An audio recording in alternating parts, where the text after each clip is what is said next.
He replaced the string quartet. That was the moment Claire Whitmore understood exactly what kind of man Dominic Callahan was. She had spent 11 weeks selecting those four musicians. 11 weeks of auditions, callbacks, contract negotiations, and careful consideration of the acoustic limitations of the venue. She had chosen them because they played like people who had actually suffered something. Not performers running through a set list, but human beings who understood that music at a wedding is the last honest thing in the room. Dominic replaced them with a single pianist he had never heard perform, based on a recommendation from one of his lawyers. He didn't ask. He didn't discuss it. He simply made a phone call and expected the world to rearrange itself. Claire found out from the pianist's booking agent, not from Dominic, not from his assistant, not from anyone in the Callahan organization who had been copied on 14 months of wedding correspondence. From the pianist's booking agent, who called to confirm the deposit. If you have ever worked years to build something careful and professional, and then watched someone destroy it in an afternoon without a second thought, not out of malice, but out of the casual certainty that their judgment simply supersedes yours, then you already know exactly how Claire felt standing in the middle of her office holding that phone. You already know the particular quality of that silence. Subscribe to this channel if you haven't already. Hit the like button, and drop a comment telling me the city and country where you're watching from. I want to see how far this story travels, because what happens next between Claire Whitmore and Dominic Callahan is something I promise you did not see coming. Stay with us until the very end. What? Claire Whitmore had planned 214 weddings. She knew this number exactly because she kept a cabinet in her office, a tall, narrow thing wedged between her window and the wall. And inside that cabinet, she stored a folder for every completed event. Each folder had a label. Each label had a name. She could pull any one of them without looking and tell you the bride's shoe size, the groom's dietary restrictions, the exact moment during the ceremony when something had almost gone catastrophically wrong and hadn't, because she was standing 30 feet away watching for it. 214 weddings, 14 years in Manhattan. Clients who had budgets that would embarrass small governments and temperaments to match. Claire had handled a mother of the bride who showed up to the rehearsal dinner drunk and wearing white. She had managed a groom who called her at 2 a.m, 6 hours before the ceremony, to announce he was in love with the best man. She had once coordinated a wedding where the venue's sprinkler system activated during cocktail hour and soaked every guest, and she had gotten everyone dry, relocated, and seated for dinner with 12 minutes to spare. She was not easily rattled, but 214 weddings had also taught her something that no planning software or industry certification could teach. That every wedding eventually produces one person who believes the event exists primarily as a vehicle for their own authority. The difficult mother, the controlling father, the older sibling who cannot release the sense that their judgment is simply more valuable than anyone else's in the room. The Callahan wedding had one of those. She had identified him in the first 10 minutes of the initial planning meeting. Dominic Callahan sat at the end of the conference table like a man who had been placed there by a structural engineer. Not lounging, not casual, precisely positioned. His suit was dark and his tie was correctly knotted, and he had the kind of stillness that comes from either exceptional discipline or the complete absence of anxiety. And Claire had spent enough time reading rooms to understand that, with Dominic Callahan, it was both. He was not the groom. The groom was Evan Callahan, 31 years old, with his older brother's dark coloring but none of his older brother's gravity. Evan sat next to his fiancée, Madeline Parker, and he kept touching her arm without seeming to notice he was doing it. The gesture was automatic, unconscious, the kind of physical habit that only develops when two people have spent significant time being genuinely comfortable together. Claire had observed enough couples to recognize real affection when she saw it, and Evan and Madeline had it. The low-key, unperformative kind that she privately trusted more than any grand declaration. Dominic had barely looked at either of them. He had looked at Claire's presentation materials, her vendor reference sheets, her proposed timeline, and the preliminary mood board she had assembled based on her initial conversation with Madeline. He had examined each item with the focused attention of someone conducting due diligence on a potential acquisition. Then he had started asking questions. Not hostile questions. Not rude ones, but relentlessly precise ones delivered in a tone that communicated, beneath the surface courtesy, that he was not particularly interested in the answers so much as in testing whether Claire would give incomplete ones.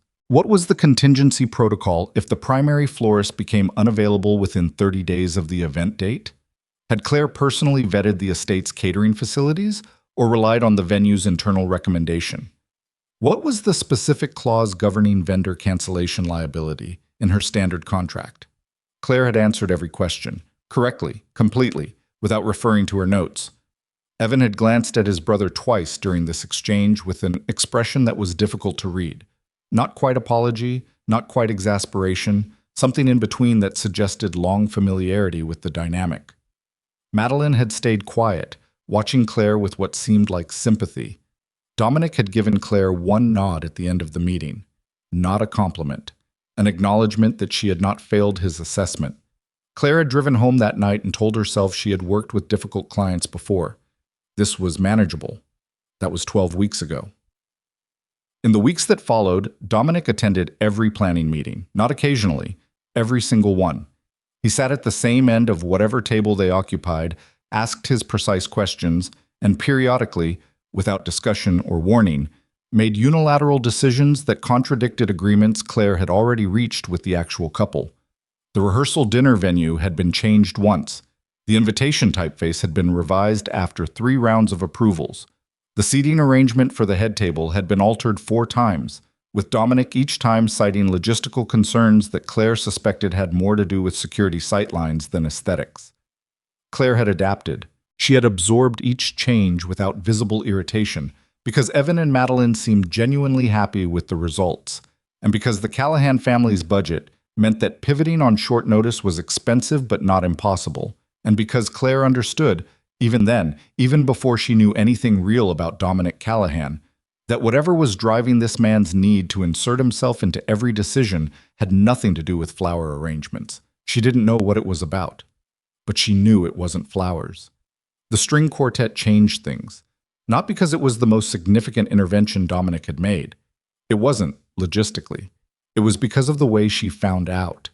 The pianist's booking agent calling her office with a cheerful, business-like efficiency that assumed she was already aware of the substitution, that she had been consulted, that she was a party to the decision that affected her work, her contracts, her professional relationships, and her carefully constructed plan for the most emotionally significant 40 minutes of Evan and Madeline Callahan's ceremony.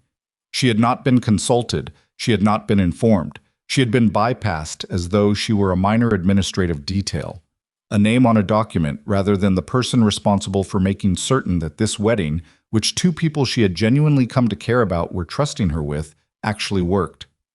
Claire sat in her office for 11 minutes after she ended the call with the booking agent. She was not a person who required a great deal of processing time.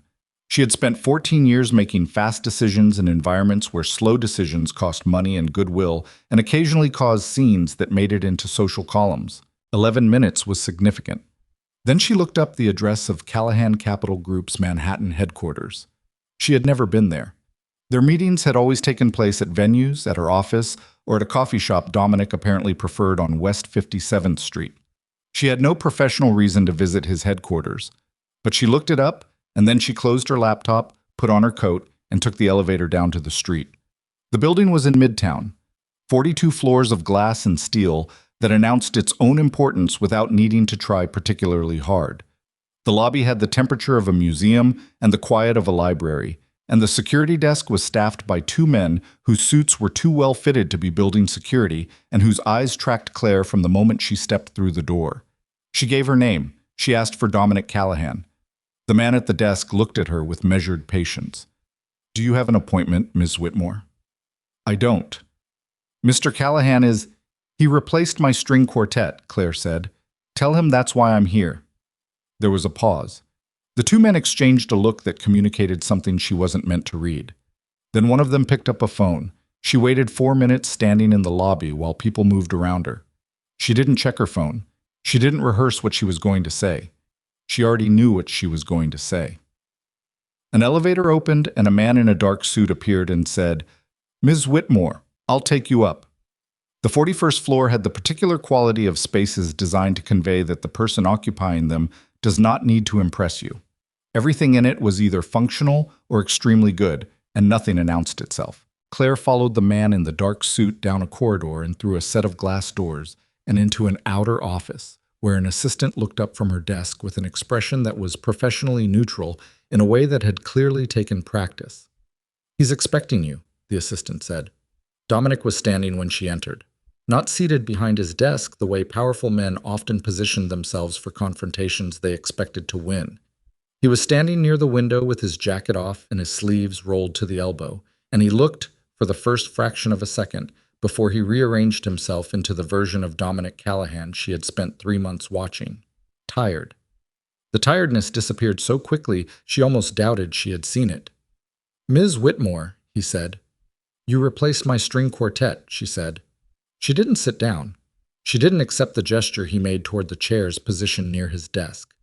"You replaced them without telling me, without asking me, without giving me any indication that you had concerns about the musicians I selected, which I selected after 11 weeks of auditions and deliberation, because you signed a contract with my company that gives me final authority over entertainment vendor selection." Dominic was quiet for a moment. He had that quality, the ability to receive direct speech without reactive movement. Most people, when confronted, do something with their body. They shift their weight. They cross their arms. They look briefly at something other than the person talking. Dominic did none of those things. "You're right," he said. Claire had prepared for several responses. That one had not been among them. "I acted without informing you," he continued. "The decision was mine, and I should have brought it to you before I made it." Claire looked at him. She was 41 words into what she had intended to be a much longer speech, and she had nothing to do with the rest of it. "I'm quitting," she said, because that had been the conclusion anyway, and it still held regardless of the apology. "I understand. Evan and Madeline deserve someone whose judgment won't be overridden every time you decide your instincts are more reliable than their wedding planners." Something moved through Dominic Callahan's expression, not defensiveness, something more complicated and less comfortable than that. "You're correct about that too," he said. He walked to his desk and sat down. Not in the authoritative way, not settling in to demonstrate ownership of the space. He sat down the way someone does when they have been standing for a long time and their legs are tired. "The pianist," he said, "was booked by someone I trust professionally. I should have run it by you. I thought—" He stopped. He started again. "I thought I was being efficient. You were being controlling." The word landed in the room. Neither of them moved. "Yes," Dominic said. He said it without inflection. Not agreement for the sake of ending the confrontation. Not the mechanical capitulation of a man deciding that agreement was strategically useful. He said it the way someone says a thing they have known for a long time and have simply never been required to say out loud. Claire studied him. She had walked into this building to quit. That was still what she was going to do. But she was also a person who had spent 14 years reading the emotional architecture of rooms. And something in the architecture of this one was not what she had expected. Dominic Callahan, seated behind his desk on the 41st floor of a building that bore his family's name, with 2 floors of security between him and the street and a reputation that made grown men alter their behavior at social events, looked, in this particular moment, like someone who was genuinely uncomfortable with himself. Not with her. With himself. "The quartet," Claire said. "The ones you replaced. I'll have them reinstated. I know you will, because I'm calling their booking agent from your lobby on my way out." She paused. "I'm saying that your pianist, the one your lawyer recommended, is he any good?" Dominic blinked. It was the first involuntary thing she had seen him do. "He's technically accomplished," he said carefully. "Technically accomplished," Claire repeated. "And the string quartet I selected?" Dominic was quiet for a moment. "They play like they mean it," he said, reluctantly, as though admitting this cost him something. "That's the difference," Claire said, "between technically accomplished and actually right for the room. That's the difference I was protecting when I spent 11 weeks making that selection. And that's the difference you erased with one phone call." She picked up her bag from the chair she had declined to sit in. "I'm going to make a recommendation," she said, "and it's not professional advice. You can take it or not." Dominic looked at her. "Evan's wedding is 11 weeks away," Claire said. "It's possible to find him another planner. A good one. Someone who has handled events at his budget level and who can absorb the transition without the event suffering significantly." She paused. It's also possible that the reason you can't stop involving yourself in every decision isn't because you don't trust me. It's because you don't trust the wedding itself to go right without you in control of it. The room was very quiet. And if that's what's happening, Claire continued, then a different wedding planner won't fix it, because the problem isn't me. She was already at the door when Dominic Callahan, one of the most feared men on the East Coast, said the last thing she had expected to hear from him that afternoon. Don't go. It was not a command. She had heard him give commands, low even, carrying the weight of absolute expectation. This was not that. It was a request. Claire stopped with her hand on the door. My mother died when Evan was 6, Dominic said. He said it to the window, not to her, like he was informing the city rather than telling Claire specifically. I was 14. Our father, he stopped, reorganized. Our father wasn't the kind of man who made things easier after that. I spent about 15 years making sure Evan got through in one piece. And then I spent the next decade watching him build the kind of life I never... He stopped again. He's happy, Dominic said. He's genuinely happy. And I need this wedding to be right because I don't know how to give him anything else. Claire stood at the door for a moment. Then she came back into the room. She didn't sit down. She stood where she was, at a distance that was professionally appropriate and personally necessary. If you want me to stay, she said, then something changes. Dominic looked at her, waiting. Once a week, Claire said. You and me. No security at the table. No wedding documents. No business. You tell me what you're actually worried about. I tell you the truth about where the event stands, and then you let me do my job for the remaining 6 days of that week without interference. Dominic Callahan regarded her for a long moment. Then, for the first time in 3 months of planning meetings and contract reviews and logistical debates conducted across expensive tables in expensive rooms, he said, All right. It was not a negotiation. It was something that felt, to Claire, dangerously close to trust. The first meeting happened on a Tuesday. Claire arrived at the coffee shop on West 57th Street at 9 in the morning and found Dominic already there, seated at a corner table with his back to the wall and a clear sight line to both the entrance and the street window. She noticed that immediately, not because it was strange, but because it was so completely automatic. He hadn't chosen that seat consciously. He had simply sat in the only seat that made sense to him, the way a person raised near water learns to read the current without thinking about it. There were no bodyguards at the table. There were 2 men at a table near the door drinking coffee they weren't touching, and 1 man on the sidewalk outside who had found a reason to be interested in his phone for longer than was natural. But they were not at the table, and Claire decided that was close enough to honor the agreement. She sat down across from him. Dominic had a black coffee in front of him and nothing else. No laptop, no documents, no folder. His hands were flat on the table's surface, and he looked at her the way he looked at everything, with that focused, assessing stillness that she had spent 3 months reading as hostility before she began to understand it was something more complicated. You came, he said. I said I would. People say a lot of things. Claire ordered tea from the server who appeared, and when the server left, she looked at Dominic directly. Is that something you want to talk about? People who don't follow through? The question landed and sat there. No, Dominic said. Then what do you want to talk about? He looked at his coffee. A muscle in his jaw moved once. The rehearsal dinner. That's a wedding topic. I know what it is. The agreement was no wedding documents and no business discussions, Claire said. We talk about what you're actually worried about. The rehearsal dinner is a logistics item. What you're worried about is different. Dominic looked up at her. For a moment she thought he was going to end the meeting. She could see him calculating, the same quality of internal deliberation she had watched him apply to vendor contracts and seating charts, now directed at the question of whether this particular conversation was worth his time or his exposure. Then he said, My father is coming to the wedding. Claire waited. Evan invited him, Dominic continued. 3 months ago. He told me after the fact.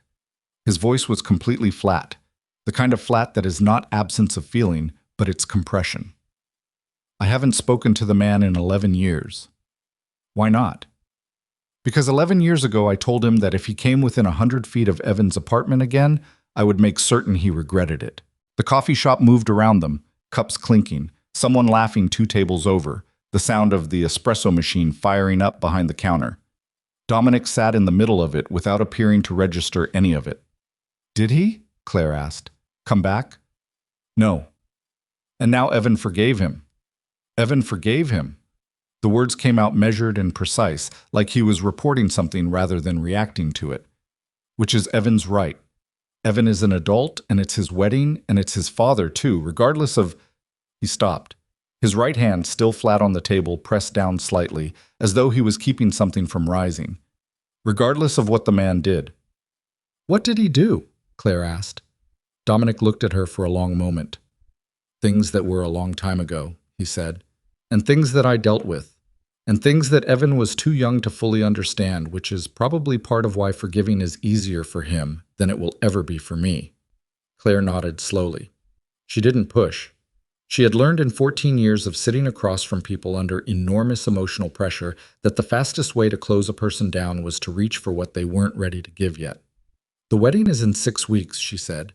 He'll be there, and you'll be there, and whatever is between you two will be in the same room as Evan's ceremony.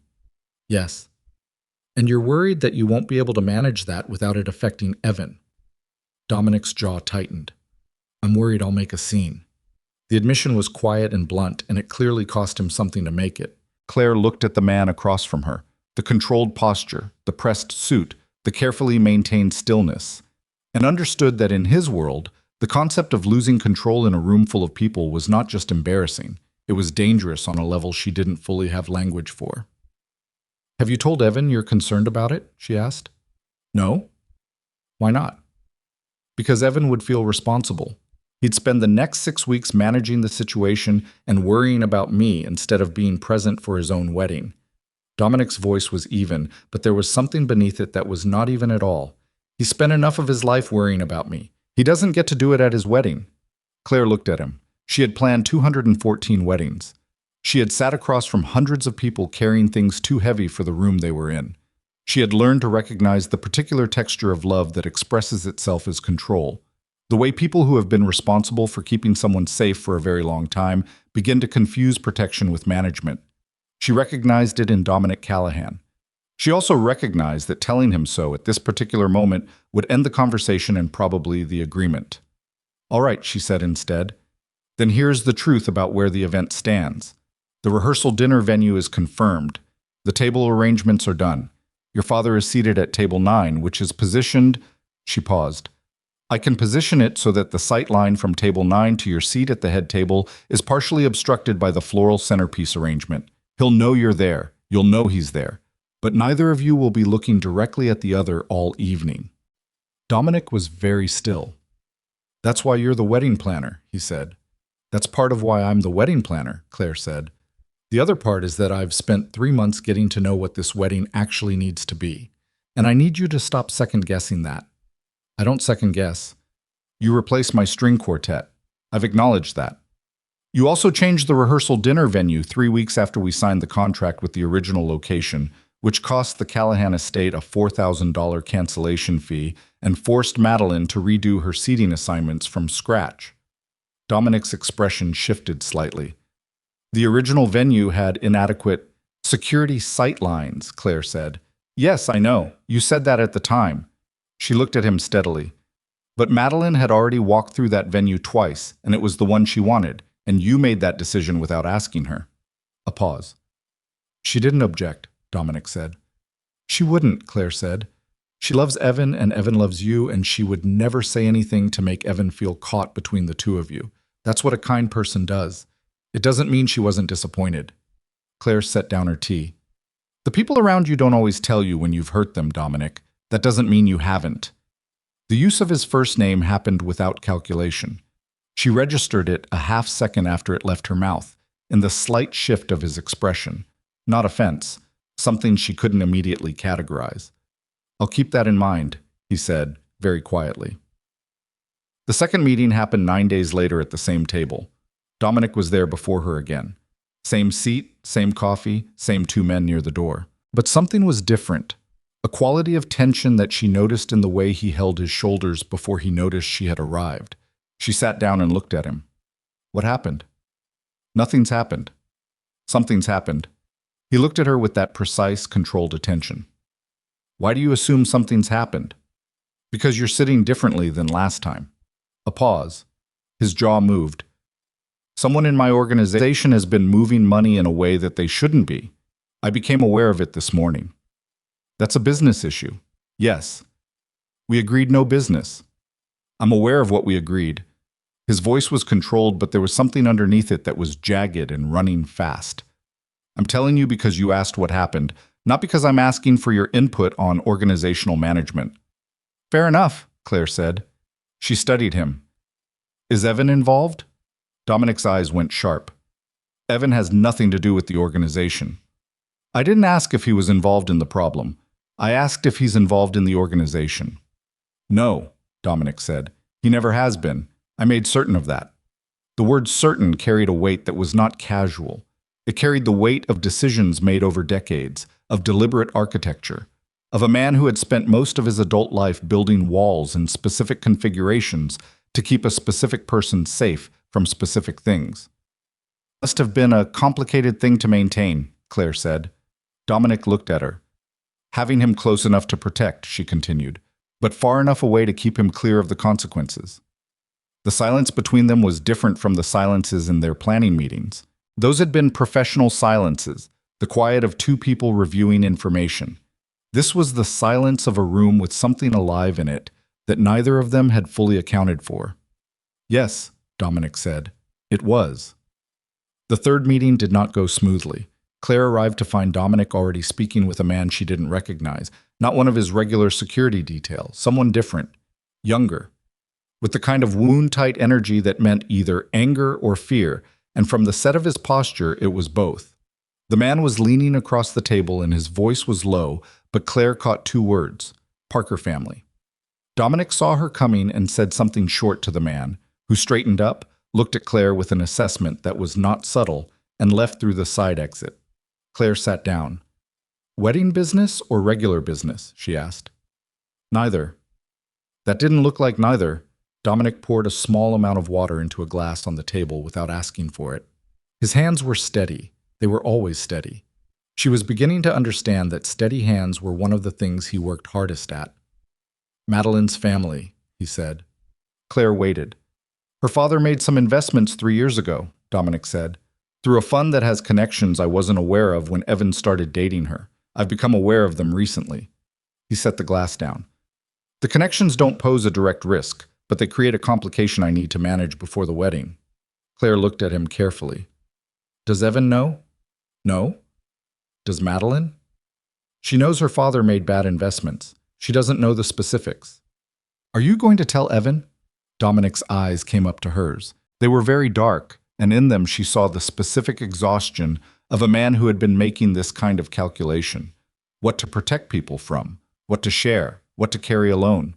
For so long it had become indistinguishable from breathing. I don't know yet, he said. That's honest, Claire said. I'm always honest. No, Claire said. You're always accurate. There's a difference. Accurate means you don't say false things. Honest means you say the things that are actually true, including the ones you'd rather not say. She looked at him across the table. You're honest with me in these meetings. I'm not sure you're honest with yourself the rest of the time. Dominic Callahan looked at her for a long moment. When was the last time, she said, that you walked into a room without already knowing how you were going to control everyone in it? He didn't answer immediately.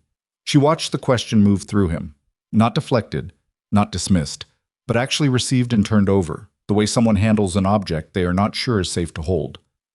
I can't remember, he said. It was the most unguarded thing he had said to her yet, and they both knew it. The fourth meeting came with complications. There had been a change to the florist order, not Dominic's doing this time, but a supply issue, and Claire had already resolved it before the meeting, which meant she arrived without a problem to solve, and for the first time in their arrangement, she wasn't sure what shape the conversation would take. Dominic arrived 3 minutes late, which was the first time he had not beaten her to the table. He sat down without apology and without explanation and ordered his coffee, and Claire looked at him and said nothing for a moment because something was visibly wrong in a way that he was working very hard to make invisible. Your father called, she said. He looked up sharply. How did you know that? I didn't. I guessed. The muscle in his jaw worked. He called last night. Wanted to know if I was aware he'd been invited, whether I had any objections. What did you say? I said it was Evan's wedding. And? And that I would be civil. Civil, Claire repeated. It's the best I can offer. Is it? Dominic's eyes went flat in a way that she had learned was not coldness, but the particular temperature of controlled fury. You don't know what that man is. You're right, Claire said. I don't. But I know that the version of you who walks into Evan's ceremony still carrying 30 years of anger is going to have a very hard time simply being Evan's brother for 2 hours. And I think that's what you actually want to be. I think that's the only thing you want to be that day. The flatness in his eyes changed. The fury was still there, but something else moved through it. Something more vulnerable and less manageable than anger. How did you get so good at this? He said. At what? At saying the thing that goes straight through whatever I've built around it. Claire looked at him. Her tea was warm in her hands and the coffee shop was doing its ordinary morning business around them, and she was aware, for the first time with a clarity that was uncomfortable, that she was not thinking about him as a client. My grandmother used to say, she said, that most people aren't difficult. They're just carrying something they haven't been able to put down yet. She paused. I grew up watching her figure out what people were carrying. I think I learned it from her. Dominic was quiet. Then, she sounds like she was something. She was the best person I've ever known, Claire said. She died when I was 26. And the thing I remember most is that she never made anyone feel small for the thing they were carrying. She just helped them find a place to set it down for a while. Something moved through Dominic's face. Not quite an expression, more like the weather of an expression passing through. She would have told you the same thing, Claire said, about your father, about letting yourself just be Evan's brother for 2 hours. You don't know that. No, Claire agreed, but I think you do. The 5th meeting should not have happened the way it did. Claire had spent the day managing a supplier crisis. The Riverside estate had flagged a structural concern with the outdoor terrace that would affect the cocktail hour configuration, requiring a complete reimagining of the first 90 minutes of the event. She had spent 7 hours on the phone, in vehicles, and standing inside the estate itself with a structural engineer and 2 venue managers, and a level of barely contained frustration that she was holding together through the specific discipline of someone who had learned that panic is simply urgency without a plan. She arrived at the coffee shop 22 minutes late with her coat buttoned wrong and a smudge of something on her left sleeve that she had not noticed until she sat down. Dominic looked at her. Long day, she said, before he could ask. The estate terrace. She stared at him. How do you know about that? I own the security firm that manages the estate's external perimeter. He said it without any particular inflection. My team flagged the structural report when it was filed this morning. You received my venue's structural report before I did. It came through a security channel, not a planning channel. Dominic. I know, he said. Do you? I didn't intervene. I received information through existing channels, and I waited for you to manage it. He met her eyes, which you did. I received confirmation an hour ago that the configuration issue had been resolved. Claire looked at him for a long moment. I want to be angry at you, she said. You have every right to be. And yet, she sat back. The exhaustion of the day settled around her like weather. You waited. You didn't call anyone. You didn't reroute anything. No. That might be the first time in 3 months you've had information and not acted on it. It is, Dominic said. There was something different in the quality of the quiet between them. Claire noticed it the same way she noticed the wrong seat at a venue. Not consciously, but with the part of her that had spent 14 years paying attention to the things that happened beneath the surface of rooms. Why? She asked. Because you asked me to trust you, he said, and I'm trying to learn what that looks like. The word trying landed differently than any other word he had said to her across 5 meetings and 12 weeks of planning and 3 months of professional friction. It landed because it was not a Dominic Callahan word. Trying implied imperfection, implied process, implied that the outcome was not guaranteed, and every other word out of this man's mouth was built to imply the opposite. Evan told me something last week, Dominic said. Claire waited. He said that the conversations I've been having with you are the most... He stopped. His hand was flat on the table again, pressing down. He said I seemed different, more present when I talked to him. Less like I was managing a situation and more like I was actually in the room. What did you say to him? I said I was working on something. Claire looked at her hands. She was good at her job. She was good at it because she could hold herself at a professional distance from the people whose most vulnerable moments she was paid to support. And she had maintained that distance for 14 years without significant difficulty. And she understood now, sitting in this particular coffee shop at this particular corner table with this particular man, that the distance had been narrowing for weeks in ways she had been choosing not to fully examine. She examined it now. "We're 11 days out," she said. "Yes." "After the wedding, you're no longer professionally connected to the Callahan family," Dominic said. "Yes, I know." The awareness of that sat between them, something neither of them had named before, and that felt, now that it was named, both enormous and inevitable. Then Dominic's phone moved on the table. He glanced at it. Something changed in his face, a tightening so fast she almost missed it. He looked up at her. "I need to go," he said. His voice had shifted back, fully back. The warmth, or whatever approximated warmth in Dominic Callahan's register, was gone, replaced by the controlled precision of a man who had received information that required his immediate and complete attention. "What is it?" "A business matter." He was already standing, already reaching for his jacket. "I'll call Evan tonight." "Dominic." He stopped. "Whatever this is," she said, "don't let it come into that room with you on Saturday." He looked at her for one moment. His expression did something she couldn't fully read. "I make no promises I can't keep," he said. And then he was gone, and Claire sat alone at the corner table with 2 cold cups in front of her, and the growing uncomfortable certainty that whatever was happening between Dominic Callahan and the people who moved money in ways they shouldn't was about to arrive at Evan's wedding, whether Dominic wanted it to or not. Her phone rang 11 minutes later. It was Evan. His voice had the particular texture of someone who is trying very hard to sound calm and is not succeeding. "Claire," he said, "I need to tell you something about Dominic, something he wouldn't tell you himself." She pressed the phone to her ear, and the coffee shop moved around her, and outside on West 57th Street the city went about its ordinary violence, and Claire Whitmore, who had planned 214 weddings and had never once lost control of a single one of them, felt the ground shift. Evan's voice on the phone had that specific quality of someone who has been rehearsing what they're about to say and has decided in the last moment to abandon the rehearsal entirely. "He's been protecting me," Evan said. "My whole life he's been protecting me from things I didn't know existed. And there's something happening right now, something connected to the wedding, and Dom doesn't know that I know, and I need you to understand what you're actually in the middle of." Claire was still sitting at the corner table. She had not moved since Dominic left. Outside the window, the city was doing what the city always did. Indifferent, continuous, generating its own noise independent of whatever was collapsing inside any particular building or coffee shop or person. "Tell me," she said. "Not on the phone," Evan said. "Can you come to the apartment?" She took a cab. 12 minutes across Midtown in the particular density of late afternoon traffic, during which she sat in the back seat and looked at her phone without unlocking it and tried to assemble the information she had into something that held a shape. It wouldn't hold. There were too many pieces she didn't have, and the pieces she did have, the young man with wound-tight energy at the coffee shop, the words Parker family, Dominic's phone moving on the table, the way his face had closed like a door, were not enough to build a complete picture, only enough to confirm that a picture existed and that it was not one she had been shown.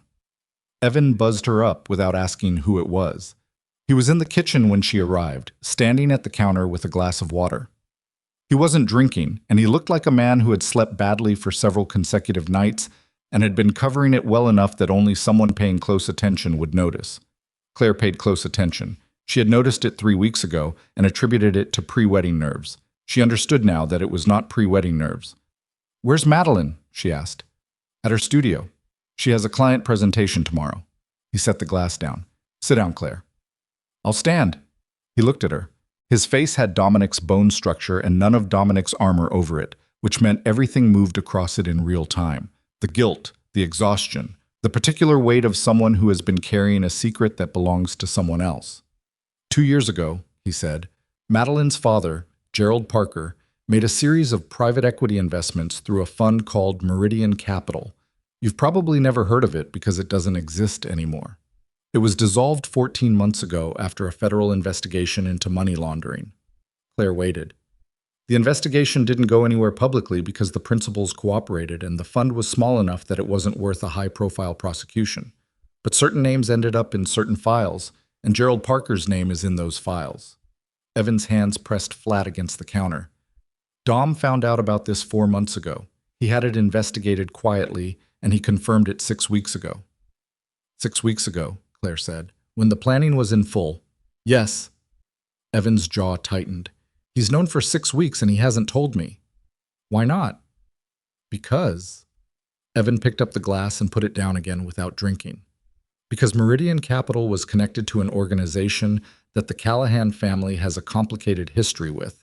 Not directly, not illegally, but the kind of complicated that means if anyone starts asking questions about Gerald Parker, and those questions lead back to Meridian and Meridian's connections start getting mapped out, at some point someone is going to look at who the Callahan organization has done business with, and the questions are going to get a lot more specific. Claire felt the architecture of the situation assembling itself in her mind. Someone is using Gerald Parker's connection to Meridian to apply pressure to Dominic. Evan looked at her. Yes. How? There's a man named Victor Reese, Evan said. He was a mid-level principal in Meridian before it dissolved. He's been sitting on Gerald Parker's file for 14 months waiting for a moment to use it. And the moment he chose, Evan stopped. His voice had gone tight. The moment he chose was my wedding. The apartment was very quiet. He made contact with Dom 3 weeks ago, Evan continued. He wants access to 2 of the Callahan organization's legitimate investment channels. In exchange, Gerald Parker's name disappears from the file, the connection to Meridian stays buried, and Madeline's father doesn't spend the next 2 years being investigated by federal attorneys while his daughter is trying to start a marriage. Claire stood very still. And Dominic has been sitting in our weekly meetings, she said slowly, carrying this. Yes. While I was asking him about his father and his control issues and whether he could let himself just be Evan's brother for 2 hours. Claire, I'm not criticizing you, she said, or him. She pressed 2 fingers to her temple. I'm recalibrating.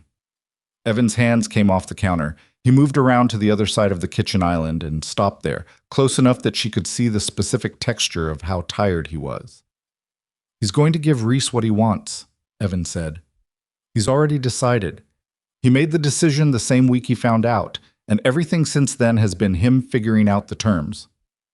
How do you know all of this? Because one of Dominic's people came to me. Evan's voice dropped. Marcus Hale. He's been with Dom for 9 years. He came to me 4 days ago because he's worried about what giving Reese this access means for the organization long term. He thought I should know. He thought... Evan stopped. He thought someone should try to talk Dom out of it. And you haven't talked to him. I haven't talked to him, Evan confirmed. Because if I tell Dom I know, he'll know Marcus came to me, and Marcus has a wife and 2 kids, and Dom will... He stopped again. Dom won't hurt him, but he'll end the professional relationship and Marcus has nothing outside the organization. I'm trying to figure out how to have this conversation without getting Marcus destroyed in the process. Claire thought about Dominic and the coffee shop, the flat steadiness of his hands, the way he had said I make no promises I can't keep, the way he had looked at her for 1 moment before he walked out, like he was trying to memorize something he expected to lose. She understood now what that look had been. He's going to do it before the wedding, she said. Probably. He wants the problem resolved before Saturday so it doesn't come into the room with him. Evan looked at her with an expression that was complicated with something she didn't immediately name. Then she named it, gratitude. The particular gratitude of someone who has been alone with a difficult thing and has just found someone else who understands it without needing it explained. Yes, he said. That's exactly what he's going to do. Claire turned away from him and walked to the window. 8 floors below, the street moved through its ordinary rhythms. A delivery van, 2 women with a stroller, a man walking a large dog with the focused determination of someone behind schedule. Ordinary, continuous. Evan, she said without turning around, does Madeline know any of this? No. Her father? Gerald Parker knows that someone is sitting on his file. He doesn't know it's connected to the Callahan family. He reached out to Dominic directly 3 weeks ago, actually, asked for a private meeting. What did Dominic do? He took the meeting, told Gerald Parker to stay calm and that the matter was being handled. Evan's voice had something in it that might have been admiration and might have been despair. Gerald Parker has been sitting in his house in Connecticut for 3 weeks, thinking that Dominic Callahan is handling his problem out of love for his daughter's future marriage. And Dominic is handling it, Claire said, just not for that reason. He's handling it because Madeline is going to be family, and because… Evan stopped. When he started again, his voice was quieter. Dom doesn't let the people around him get hurt if he can stop it. Even when stopping it costs him something significant. That's just who he is. Claire turned around. Where's Reese? She asked. Evan blinked. What? Victor Reese. Where is he right now? Does he have a fixed location, an office, somewhere he can be reached? Claire, what are you I'm a wedding planner, she said.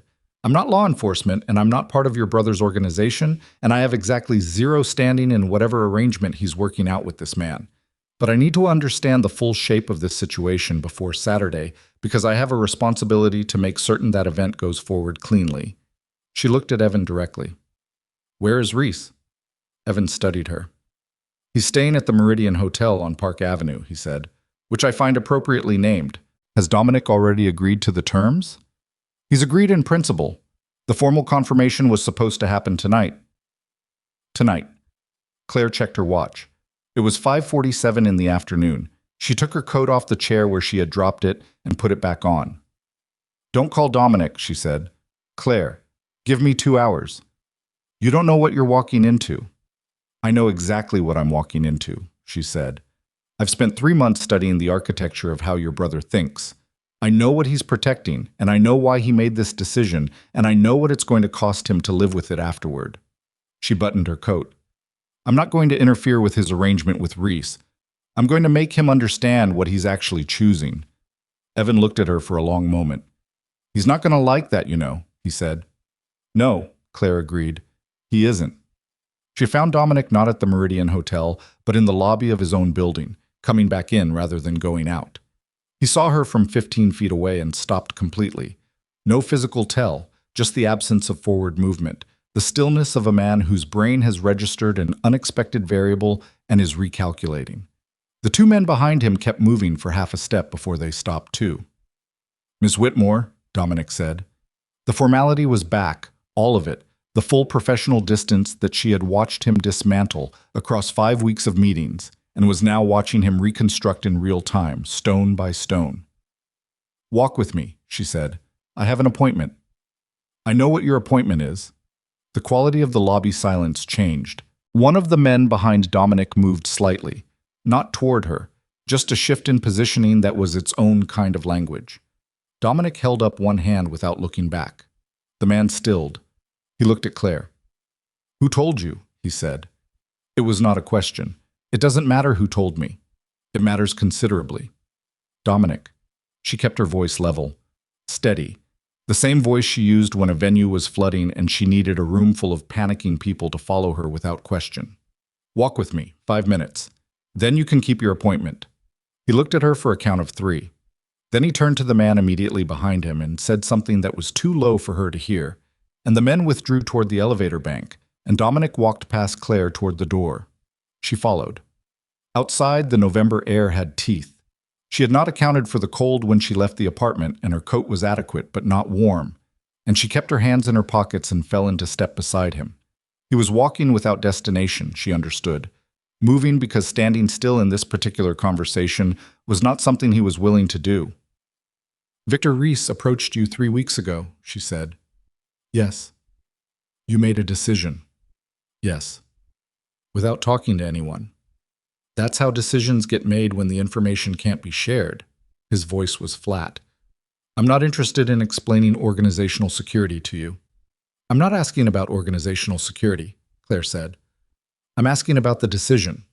The specific decision you made to solve Evan's problem by giving a man like Victor Reese access to something he was never supposed to have access to.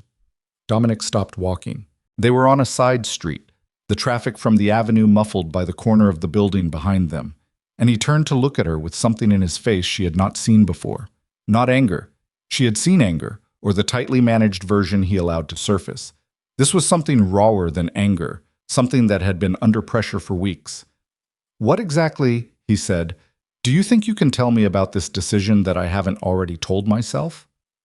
That you're making it because it's the fastest solution and not because it's the right one, Claire said. And you know the difference. The right solution doesn't exist, he said. There are degrees of wrong. This is the least wrong.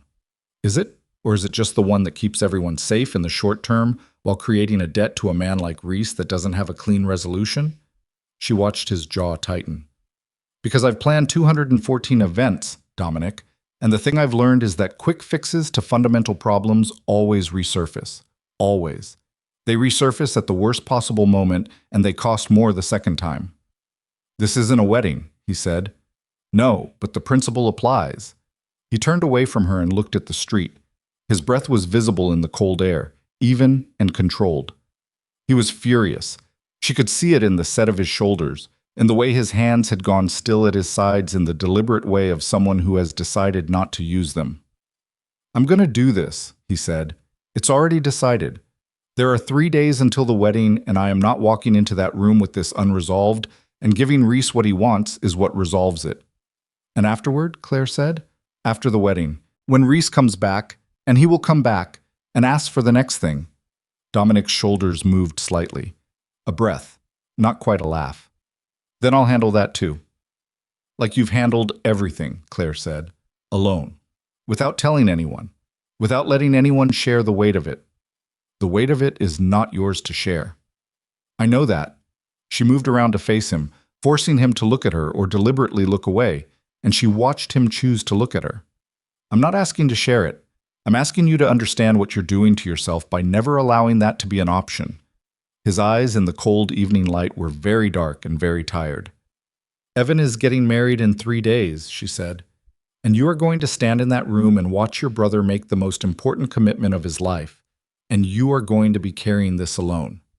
A deal with a man you despise made in secret to protect people who don't know they needed protecting. And you're going to stand there and smile and be Evan's brother, and none of them will know what it cost you. She paused. Is that what you want your memory of his wedding to be? The silence was very long. What I want, Dominic said, is not the relevant variable. It's the only variable that matters right now. Claire. His voice was low and careful and had something in it she was not prepared for. A warning, but not the organizational kind, not the kind that came from a man protecting his territory.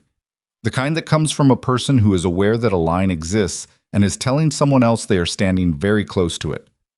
You came into this planning this wedding with a contract and a professional obligation. You've done your job exceptionally. What's happening tonight is not part of your job, and it's not something I can let you into. Let me into, she repeated. That's what I said. Because you're protecting me.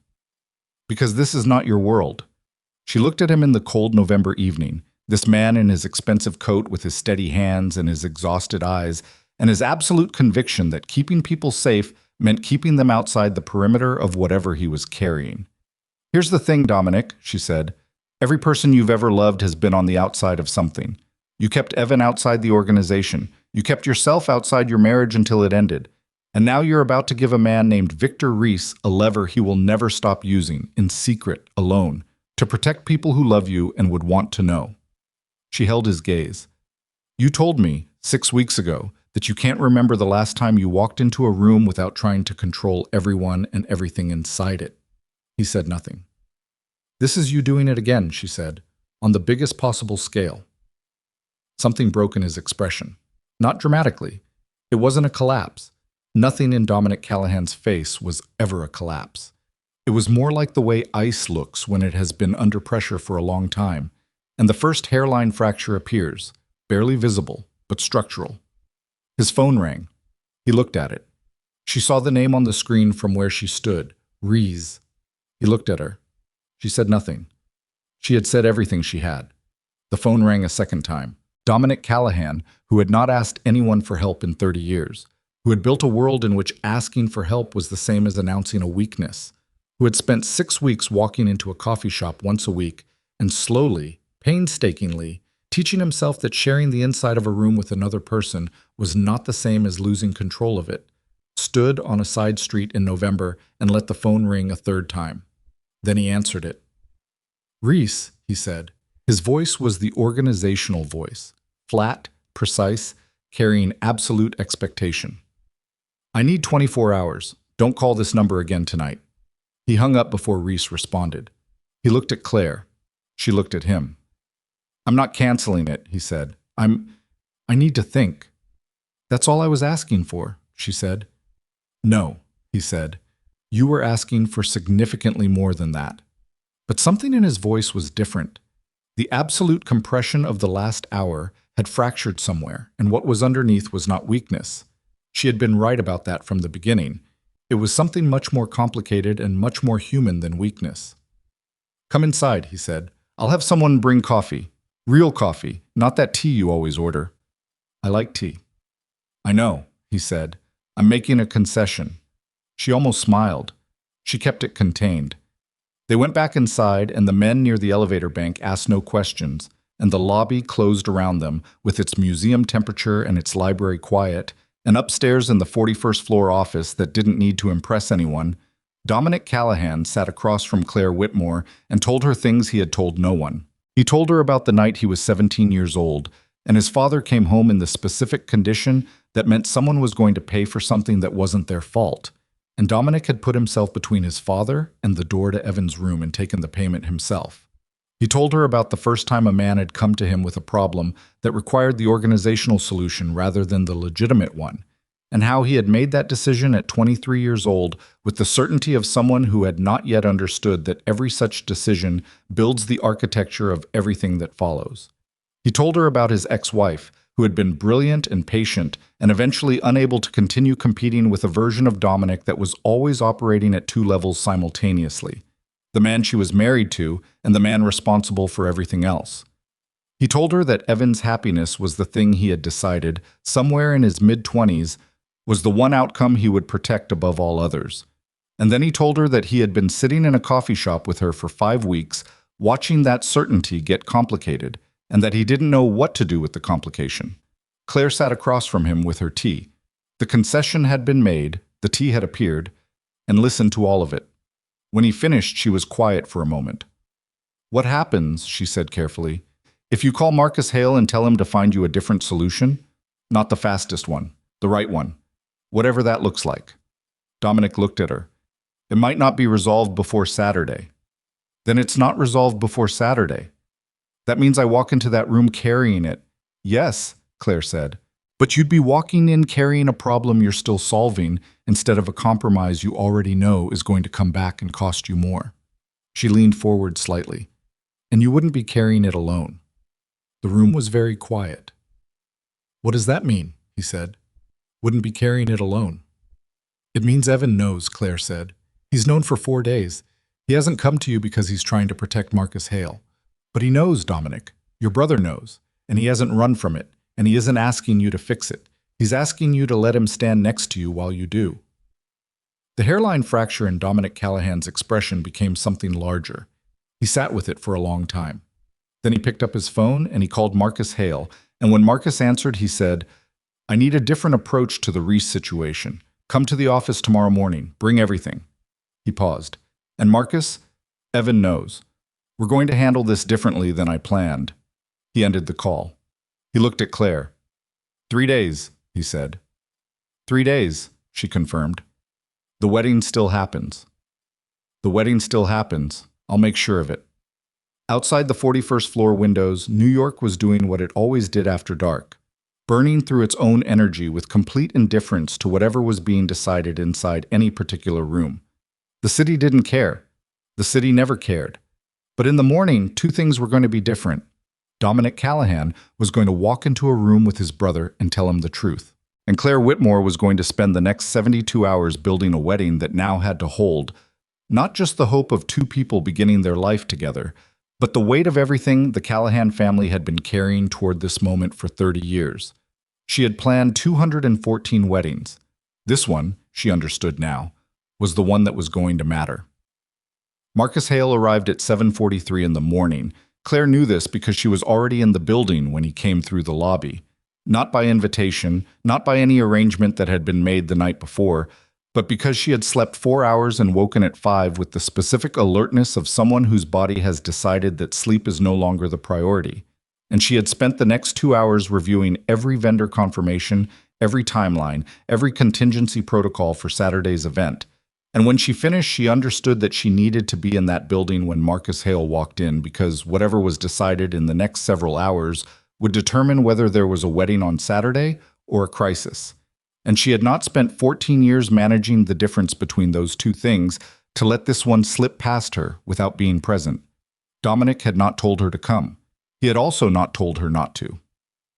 The assistant, the professionally neutral one who had practiced her expression, gave Claire a look when she arrived at 7:15 that communicated several things simultaneously without communicating any of them aloud. And then she directed Claire to the same office she had been in the night before and brought tea without being asked, which meant Dominic had said something, which meant he had expected her. I was on the phone when she arrived. Standing at the window again, jacket already on this time, the tiredness from the night before packed away somewhere beneath the surface. He glanced at her when she entered, acknowledgement, not surprise, and kept talking. I don't care what he expected, Dominic said into the phone. He's going to wait until I'm ready to speak to him. That's not a request. He ended the call. Reese, Claire said. He called Marcus at 6 this morning. Dominic turned from the window. Wanted to know why the confirmation hadn't come through last night. What did Marcus tell him?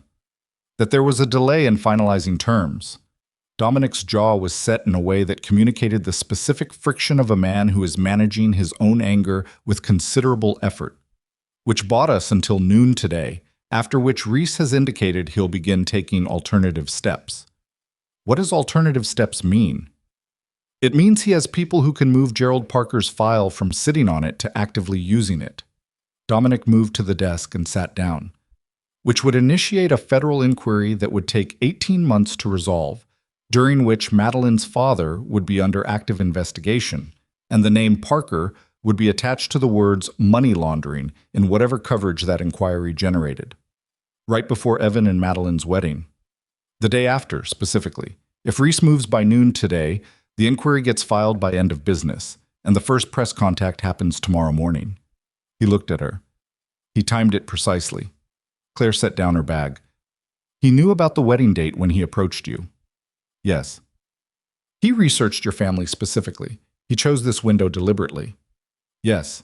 The word was flat and hard and carried the particular weight of a man who has had 3 weeks to process the full scope of what was done to him and has arrived at a place that is past anger and into something colder and more purposeful. He's been planning this for a long time. The Meridian Fund didn't fail accidentally. It was structured to create exactly this kind of leverage opportunity, and Reese has been sitting on Gerald Parker's connection waiting for the right application, which is the Callahan family. Which is me, Dominic said, specifically. Claire pulled a chair to the desk and sat across from him. Not the professional arrangement, not the client and vendor geometry of their early meetings. She sat the way she had learned to sit in this room, as a person who was in the middle of something and needed to be close to the center of it. Marcus gets here at 8, Dominic said. He's been working on an alternative framework since last night. There may be a legal avenue, something that challenges the validity of the file's admissibility based on how Reese obtained it. It's not clean, and it's not fast, but it's a direction. Can it happen before noon? No. He said it without hesitation. The legal avenue takes weeks minimum. Then we need Reese to extend the window. Reese has no incentive to extend the window. He has one incentive, Claire said. He wants access to the Callahan investment channels. That's the thing he's been building toward. The file is leverage, not the goal. And leverage is only useful if it actually produces the thing you want. She looked at Dominic steadily. If you give him something that makes him believe the access is still possible, not a commitment, not an agreement, just a credible indication that negotiation is still open, he waits. Dominic looked at her. That's buying time with a promise we don't intend to keep, he said. It's buying time with ambiguity, Claire said, which is different. In practice, it produces the same dynamic. In practice, it produces a window during which Marcus's legal approach has time to develop, during which Evan and Madeline get married without this detonating around them, and during which you have the option of pursuing a resolution that doesn't involve giving Victor Reese what he wants. She held his gaze. I'm not asking you to lie to him. I'm asking you to be less definitive than he wants you to be until you have something better. Dominic was quiet for a moment. Something moved behind his eyes. the specific machinery of a man running calculations that other people couldn't see. "You're very good at this," he said. "I plan events for a living," Claire said. "Events where 12 things are trying to go wrong simultaneously, and the only tool I have is managing which ones I address first and which ones I keep in the air while I work on the others." She paused. "This is the same problem. This problem has consequences that are somewhat more significant than a floral arrangement. The floral arrangement for the Hollingsworth wedding in 2019 had consequences," Claire said. "The mother of the bride was a federal judge, and the wrong centerpieces caused a confrontation that lasted 40 minutes and required me to personally negotiate a ceasefire between two women who had not spoken civilly in 11 years. She paused. "It's the same problem. The variables are different. The structure is the same." Something happened at the corner of Dominic Callahan's mouth. Not a smile. He didn't smile in the morning before his organizational crises were resolved, apparently, but the shadow of one, the indication that under different circumstances one was available. Marcus Hale was a compact man in his mid-40s with a face that had been arranged by years of professional caution into an expression that gave nothing away unless he decided to give it. He came in at 7:43 as Claire had observed, shook her hand without visible surprise at her presence. Dominic had clearly said something, and sat down with a laptop and a manila folder that he placed on the desk between them. "The legal avenue is real," Marcus said without preamble. "Reese obtained Parker's file through a third party who was themselves under a separate investigation. There's an argument to be made that the file's chain of custody is compromised, which would significantly reduce its utility in any formal proceeding." He opened the laptop. "The argument takes time to construct. My estimate is 3 weeks minimum before it's bulletproof." "We need noon today," Dominic said. Marcus looked at him. "Then we need something other than the legal avenue before noon. What else do you have?" "2 things." Marcus turned the laptop so they could see the screen. "First, Reese has his own vulnerabilities. The way he's been monetizing these leverage files, Parker's isn't the only one, creates an exposure under federal extortion statutes. He's careful, but he's not invisible. If someone were to bring that exposure to the attention of the right people—" "That takes longer than 3 hours," Dominic said. "Correct, but it changes the long-term dynamic considerably." Marcus moved a document on the screen. "Second thing, there's a man named Daniel Croft who used to be a partner in Meridian Capital before it dissolved. He left the fund 8 months before the federal investigation began, which suggests either exceptional timing or prior knowledge. He's been living quietly in Boston since then, and he hasn't spoken to Reese in 14 months. Marcus paused. "But he's the only person alive who has the full picture of how Meridian was structured and what Reese was actually building it toward. If he's willing to talk—" "Is he willing to talk?" Claire asked. Marcus looked at her, then at Dominic. "That depends on how the question gets asked and by whom." Dominic leaned back in his chair. His hands were on the desk, flat, the controlled stillness that Claire had learned to read as the external signal of very fast internal movement. "You want me to go to Boston?" "I want you to consider it," Marcus said carefully. "Today. This morning, there's a 9:15 train. You'd be there by 11. And Reese's deadline is noon." "Which you'd miss," Marcus said. "But if Croft talks, if he has documentation of what Reese built Meridian to do, then Reese's leverage disappears entirely. He can't use the file because the file becomes evidence against him rather than against Parker."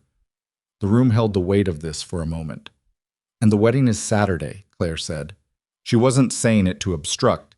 She was saying it because it was a variable in the calculation and it needed to be on the table.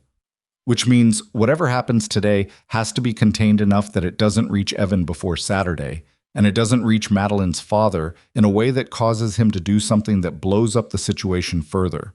"Gerald Parker," Dominic said, without looking away from Marcus, "is going to stay exactly where he is and do exactly nothing until I tell him otherwise." "Does he know that?" Claire asked. "He does now." Dominic's voice had a quality she recognized from the organizational register, the certainty that was not arrogance but something more fundamental than arrogance, the complete internal conviction that a thing was true because he had decided it was. "I called him at 6:30 this morning." "You've been busy," Claire said. "I don't sleep well when problems are unresolved." He looked at her, and for a moment the organizational quality stepped aside for something more direct. "I didn't sleep at all." The admission was small and factual, and she felt it land somewhere specific. Boston, she said, turning back to Marcus.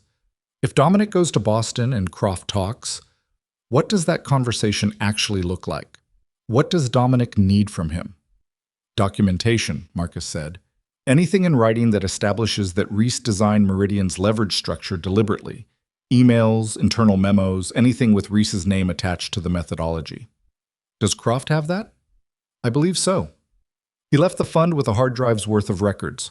Whether he'll open that drive for Dominic depends on whether he trusts that doing so is safer than staying quiet, Dominic said. Yes. Dominic looked at Claire. She understood in that look that he was asking something he was not saying.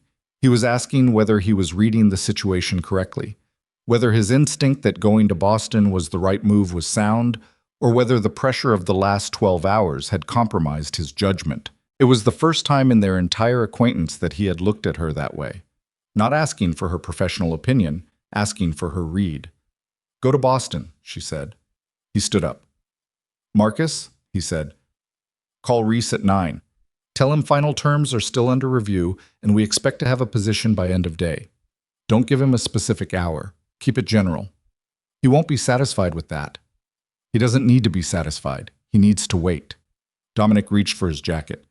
And get someone on the first available flight to wherever his people are who would be moving Parker's file. I want eyes on that. If anything starts moving before I'm back, I need to know immediately. Understood. Dominic looked at Claire. The wedding. I'll handle the wedding, she said. There's a final venue walkthrough at 2 o'clock and the florist delivery confirmation at 4. I'll cover both. I should be back by 1. Then I'll see you at 2. She stood. Dominic. He stopped. Don't take anyone with you to Boston, she said. No security detail, no organizational presence. Go as yourself. He looked at her. If Croft is scared, she said, and he's been scared for 14 months, and he opens his door and sees Dominic Callahan's security apparatus on his doorstep, he closes the door and you've lost him. She held Dominic's gaze. Go as the man who needs his help, not as the man who can compel it. A pause. That's a significant vulnerability, Dominic said. I know. You're asking me to walk into an unknown situation without... I'm asking you to be a person instead of a position, Claire said. You told me you couldn't remember the last time you walked into a room without trying to control everyone in it. She paused. Try. The 9:15 train to Boston left on time. Claire knew because she was standing on the platform watching it go, having driven with Dominic to Penn Station in a car that held more silence than words. A silence that was not uncomfortable but was full, the way a room is full when it contains something too large for ordinary conversation. At the platform, he had turned to her and said, If this goes wrong, it won't, she said. You don't know that. No, she agreed, but you do. That's why you're getting on the train. He had looked at her for 3 seconds. Then he had walked through the gate. She watched the train until it was gone, then she took a cab uptown and started making calls. The venue walkthrough at 2 was complicated by a catering manager who had developed concerns about the kitchen timeline that were legitimate and required 40 minutes of on-site negotiation to resolve. Claire resolved them. The florist confirmation at 4 involved a discrepancy in the lily count that would have been fine, except that Madeline had a specific vision for the ceremony arch that the corrected count would not support, and Claire spent 22 minutes on the phone with the florist supplier before finding a solution that preserved the arch without requiring a complete redesign. At 5:17, Marcus Hale called. Reese moved, he said. His voice was tight but controlled. His people filed something at 4:45. It's not the federal inquiry yet. It's a preliminary action, a formal request to reopen the investigation into Meridian's principles. Claire was standing outside the venue in the November cold, which includes Gerald Parker. Parker's name is in the filing. It hasn't gone public yet. These things take time to work through the system, but it's been filed. Where's Dominic? Still in Boston. I haven't been able to reach him for the last 40 minutes. The cold was sharp and specific, and Claire let it be sharp. She needed to think, and the cold was helping her think. Is there anything about a preliminary filing that is immediately actionable? She asked. From Parker's side, Is there anything he can or should do in response to a preliminary filing that hasn't yet gone anywhere? His attorney would tell him to stay calm and wait. Then that's what Gerald Parker is doing, Claire said. And that's what we tell him if he calls. She paused. Has Evan been notified? I was about to call him. Don't, she said. Not until we hear from Dominic. There's nothing Evan can do in the next 3 hours, and telling him before we know what happened in Boston means he spends those hours in a state that is going to affect his rehearsal dinner tomorrow night and his wedding the day after. A pause from Marcus. That's Dominic's call. Dominic isn't reachable, so it's mine. She made her voice even and certain and carrying. Hold. I'll call you when I hear from him. She stood outside in the cold for 6 more minutes. Then her phone rang. Unknown number, Boston area code. It's me. Dominic's voice was different, not the organizational register, not the version she heard when he was managing something. Rawer, like something had been stripped back. Are you all right? Yes. A breath. Croft talked. The relief was physical. She felt it in her shoulders. He has documentation, Dominic continued. Emails between Reese and the other Meridian principals going back 4 years. The whole structure, how the leverage files were built, how they were intended to be used, which targets were identified and when. Parker's file is in there. And Parker isn't the only one. There are 11 other files. His voice was steady, but she could hear underneath it the texture of a man who has been sitting across from someone for 2 hours and watching something large and difficult unfold. Croft has been living with this for 14 months because he didn't know who he could take it to without Reese finding out. But he took it to you. He took it to me because... Dominic stopped, started again. He said I came to his door alone, without people, and that it was the first time since he left Meridian that he'd opened his door to someone who didn't feel like either a threat or a handler. Another pause. He said I looked tired. Claire closed her eyes briefly. You bring that documentation to Marcus, she said, tonight. And Marcus starts building the case that makes Reese's leverage disappear. It takes time. The preliminary filing is a preliminary filing, Claire said. It's not a headline yet. We have time. Claire. His voice had that quality from the platform, the underneath thing. Reese is going to know I went to Croft. When he finds out, and he will find out, he's going to escalate. I know. That creates a risk window between now and when Marcus's case is solid enough to neutralize him. I know that too. The wedding is Saturday. Yes. She looked up at the sky. Overcast, the particular flat gray of New York in late November.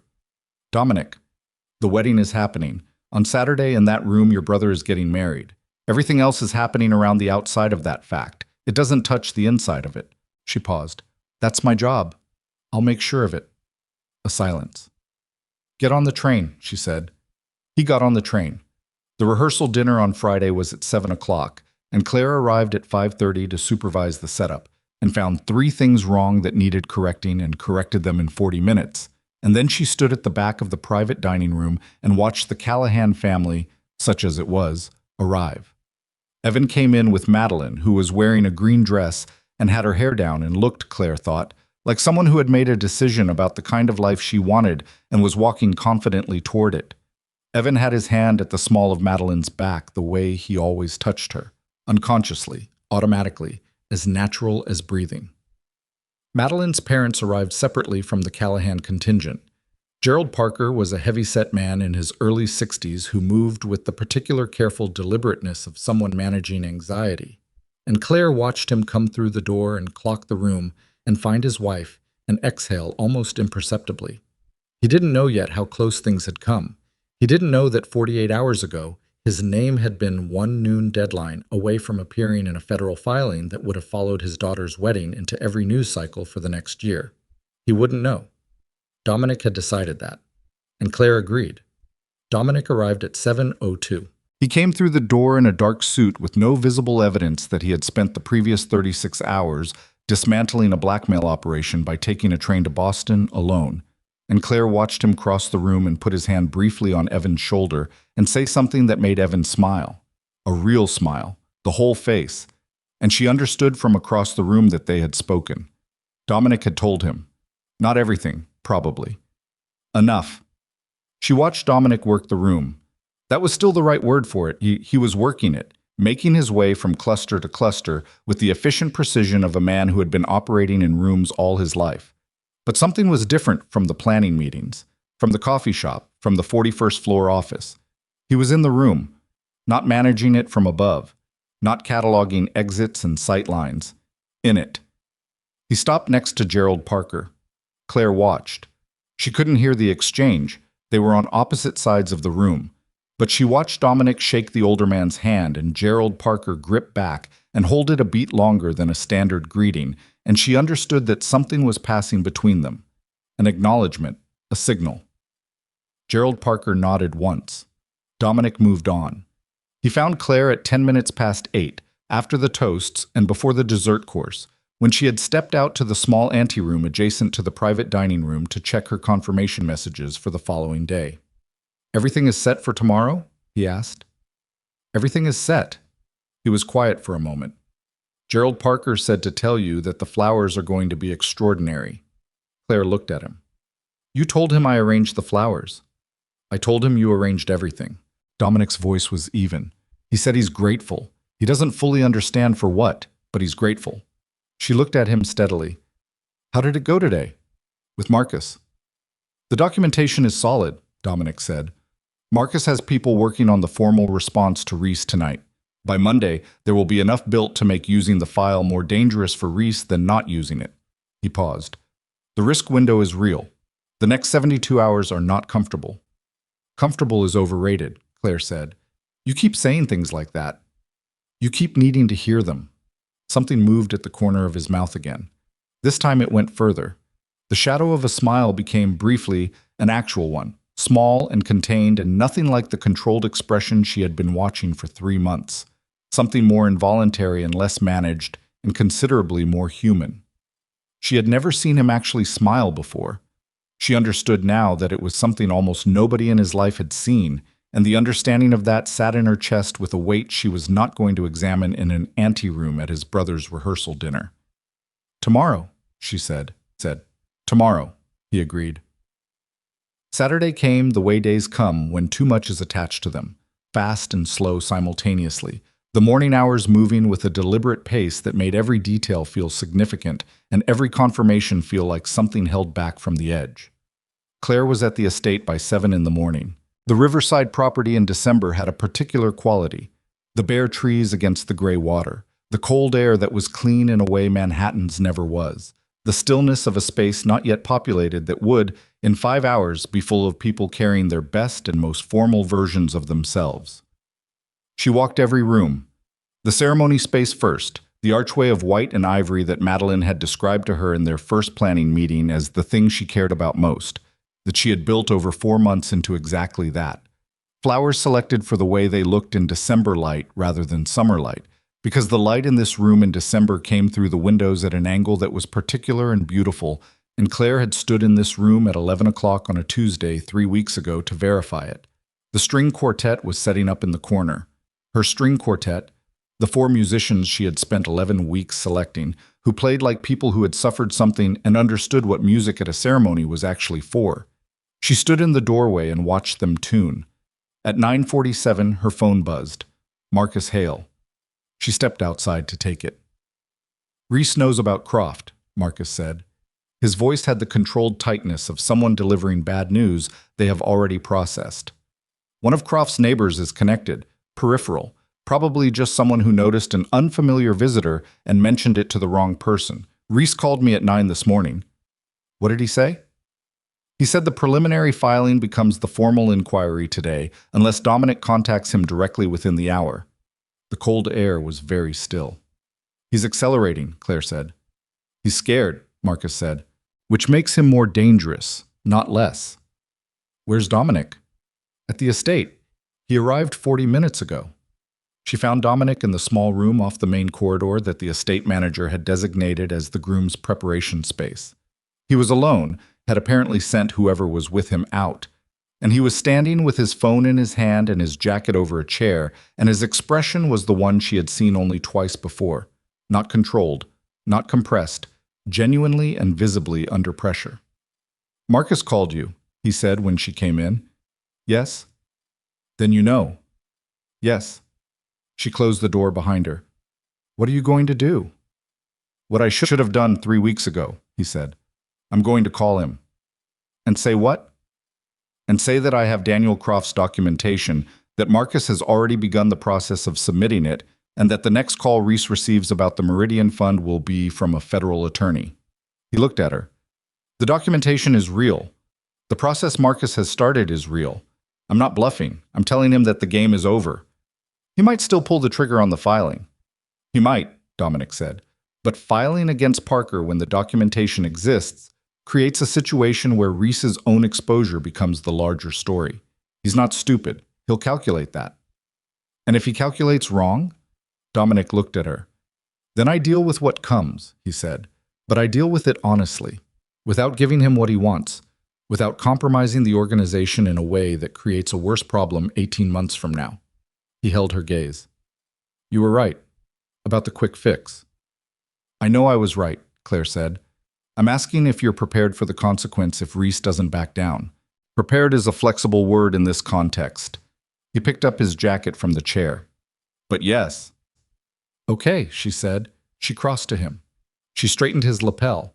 It didn't need straightening. It was perfectly aligned. She touched it anyway because she needed to do something with her hands, and because he stood very still when she did it, and the stillness was the version of him she trusted most. Make the call, she said, and then go watch your brother get married. He looked down at her. His face was 3 inches from hers, which was closer than they had ever stood, and she could see the exact quality of his exhaustion and the exact quality of what was underneath it, the thing that had been underneath it for weeks, and that she had been carefully not examining in anteroom after anteroom and coffee shop after coffee shop. After today, he said quietly, after all of this is finished. After today, she agreed. His phone rang. They both looked at it. Reese. Dominic looked at Claire. She stepped back. He answered. Reese, he said. His voice was the organizational register, flat, precise, carrying the absolute expectation of a man who has decided the terms of an engagement and is informing the other party rather than negotiating with them. Listen carefully. I'm going to say this once. Claire watched him. She watched the set of his jaw and the steadiness of his hands and the way he occupied the room, not controlling it, not managing it, but simply standing in it as the thing he actually was, which was a man who had been carrying too much for too long and had, in the last 72 hours, begun the complicated process of setting some of it down. She heard Reese's voice through the phone, tinny and indistinct, saying something. Dominic waited for it to finish. Then he said, Daniel Croft has provided a complete record of how you built Meridian and why. That documentation is in the hands of an attorney who has already begun the formal process. You can file whatever you want to file today. The first call you receive afterward will not be from me. A pause. Reese's voice again, louder this time, faster. Dominic's expression did not change. Gerald Parker's file becomes evidence of your methodology, he said, not his guilt. That's the calculation you need to make in the next 30 seconds. Another pause. The window you thought you had closed last night when I got on a train to Boston. You can accept that, or you can spend the next 2 years being the story instead of telling it. Your choice. The phone was silent for 4 seconds. Then the call ended. Dominic looked at the phone. Then he looked at Claire. He'll think about it, Dominic said. His voice had something in it she couldn't immediately name, and then she named it. Relief. Not the dramatic kind, the quiet structural kind, like a load-bearing wall that has been under stress for a long time, finally redistributing the weight. He'll think about it, Claire agreed. That's not resolved. No, she said. But it's moving in the right direction, and in 45 minutes your brother is getting married and everything else can wait for everything else. She looked at him. Put the phone away. He put the phone in his jacket pocket. Are you ready? She asked. Dominic Callahan looked at her. At Claire Whitmore, who had walked into his building 3 months ago to quit and had stayed to do something considerably more complicated than plan a wedding. And the thing in his expression was not controlled, not compressed, not managed into the version he showed the rooms he walked into and the organizations he ran and the world that had built itself around the certainty that he would always be in control of whatever he was in contact with. It was open. "I don't know," he said, and it was the most honest thing she had ever heard him say. "That's all right," she said. "Go find out." He walked out of the room. Claire stood alone for a moment in the December quiet of the estate, and outside the windows the bare trees stood against the gray river, and somewhere in the ceremony space the string quartet was finishing their tuning, and somewhere in this building Evan Callahan was about to walk toward the most important moment of his life, and the man who had spent 30 years making certain that moment was safe was walking toward it too, not in control of it, not managing it, just moving toward it as himself. She checked her watch. 38 minutes. She went to work. The ceremony began at 11 o'clock. Claire was at the back of the room when the quartet started playing, standing in the narrow corridor between the last row of chairs and the door she had propped open precisely 3 inches to allow the sound to carry into the anteroom where the estate manager was monitoring the catering timeline. She had an earpiece in her left ear connected to a two-way radio clipped inside her jacket pocket, and a folded copy of the minute-by-minute schedule in her right hand, and she had not looked at either of them in the last 20 minutes because everything was running exactly as it should, and the only thing that required her attention now was the room itself. The room was extraordinary. She was not a person who used that word casually. She had stood in hundreds of ceremony spaces in 14 years, and she understood the difference between beautiful and extraordinary, which was not a difference of money or scale, but of whether the space felt like it had been built specifically for the people inside it. Most beautiful ceremony spaces were beautiful in a general way, in a way that would have been equally beautiful for any couple on any Saturday. This room, at 11 o'clock on this particular Saturday in December, with the winter light coming through the tall windows at exactly the angle she had verified on a Tuesday 3 weeks ago, with the archway of white and ivory flowers that Madeline had described in their first meeting, and that Claire had spent 4 months making into precisely that, with the string quartet playing in the corner with the specific quality of people who understood that music at a wedding is the last honest thing in the room. This room felt built for Evan and Madeline. That was what she did. That was the thing she was actually good at. She watched Evan come in from the side door. He was in a dark suit that fit him well, and his hair was slightly imperfect, a single piece at the front that had decided not to cooperate with whatever he had done to it that morning, and he stood at the end of the aisle with his hands clasped in front of him, and his jaw working slightly, and his eyes very bright, and the expression on his face was one she had seen 214 times and never gotten entirely used to. The expression of someone who is about to commit to the best thing they have ever decided. She looked for Dominic. He was seated in the front row on the left side, the position she had assigned him in the seating plan 4 weeks ago. He had his hands on his knees and his back was straight but not rigid. There was a difference, and she registered it. And he was looking at Evan the way you look at something you spent a very long time protecting and are now watching survive beyond the protection, out into the open, which is the thing you always wanted and the thing that is hardest to watch. The doors at the back of the room opened. Madeline Parker came in on her father's arm. Gerald Parker was moving with a careful deliberateness that was different from the anxiety management she had watched at the rehearsal dinner. This was something else. A man who has been carrying guilt about decisions he made and is walking his daughter toward a future she built in spite of them, and who understands, with a clarity that is uncomfortable and necessary, what that cost her and what it cost him and what it is going to cost him to live with gracefully. He walked Madeline to the end of the aisle. He kissed her on the cheek. He shook Evan's hand and held it for a moment longer than was strictly ceremonial, and something passed between them. An acknowledgement, a welcome, the specific warmth of two people who are becoming family in ways that go beyond a ceremony. Then Gerald Parker turned and walked to his seat. He passed Dominic on the way. Claire watched. Neither man stopped. Neither man spoke. But Gerald Parker gave Dominic a single nod as he passed, brief and direct and carrying weight, and Dominic received it with equal brevity, and the exchange lasted perhaps 1.5 seconds, and contained the compressed acknowledgement of everything that had happened in the last 72 hours, and everything that had almost happened, and everything that the two of them now shared, which was the knowledge of what had been prevented, and the obligation to carry that knowledge without letting it contaminate the room. Dominic looked straight ahead again. Claire looked at her schedule. She did not need to look at her schedule. She looked at it so she would stop watching Dominic Callahan's face.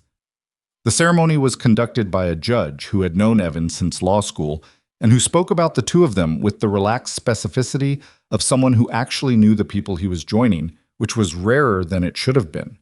He talked about Evan's particular quality of making everyone around him feel included, about Madeline's capacity for building things, literally, in her work, and figuratively, in the life she had assembled from the raw materials of her own decisions.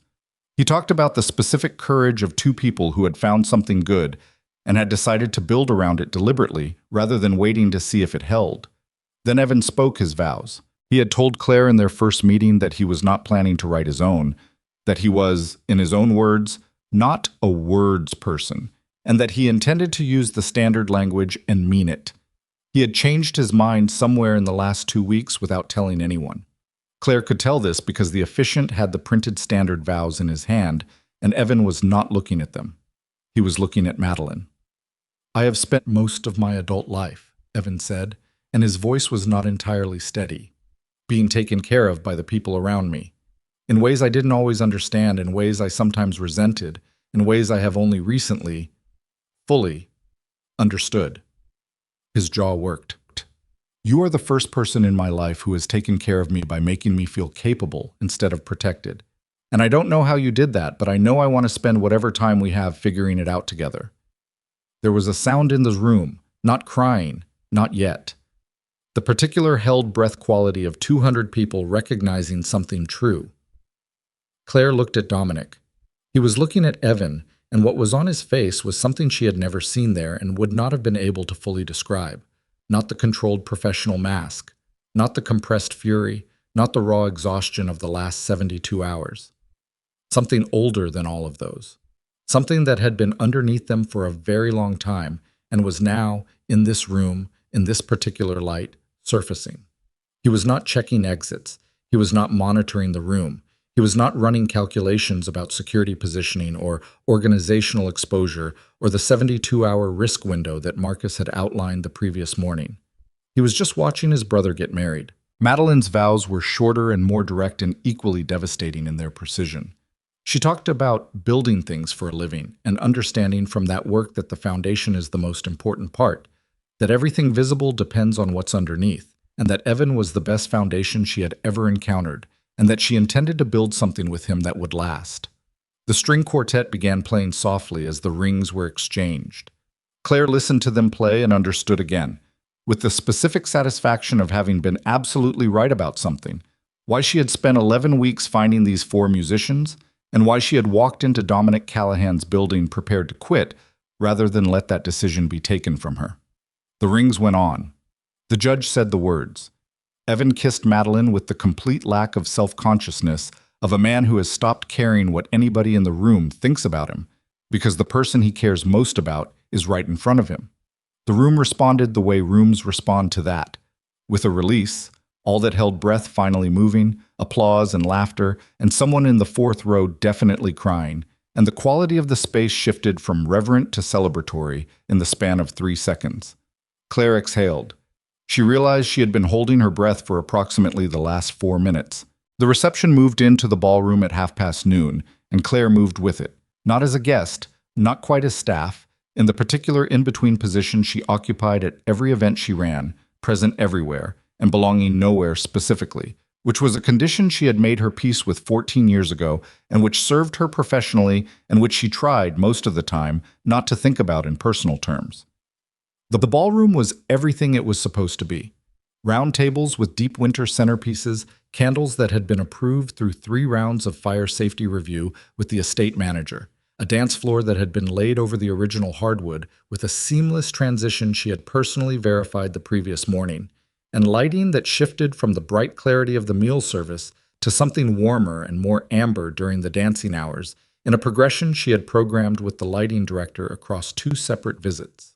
She moved through it all with the systematic efficiency of a person who has learned that events run on details, that the difference between a good event and an extraordinary one is the accumulation of 1,000 small decisions made correctly.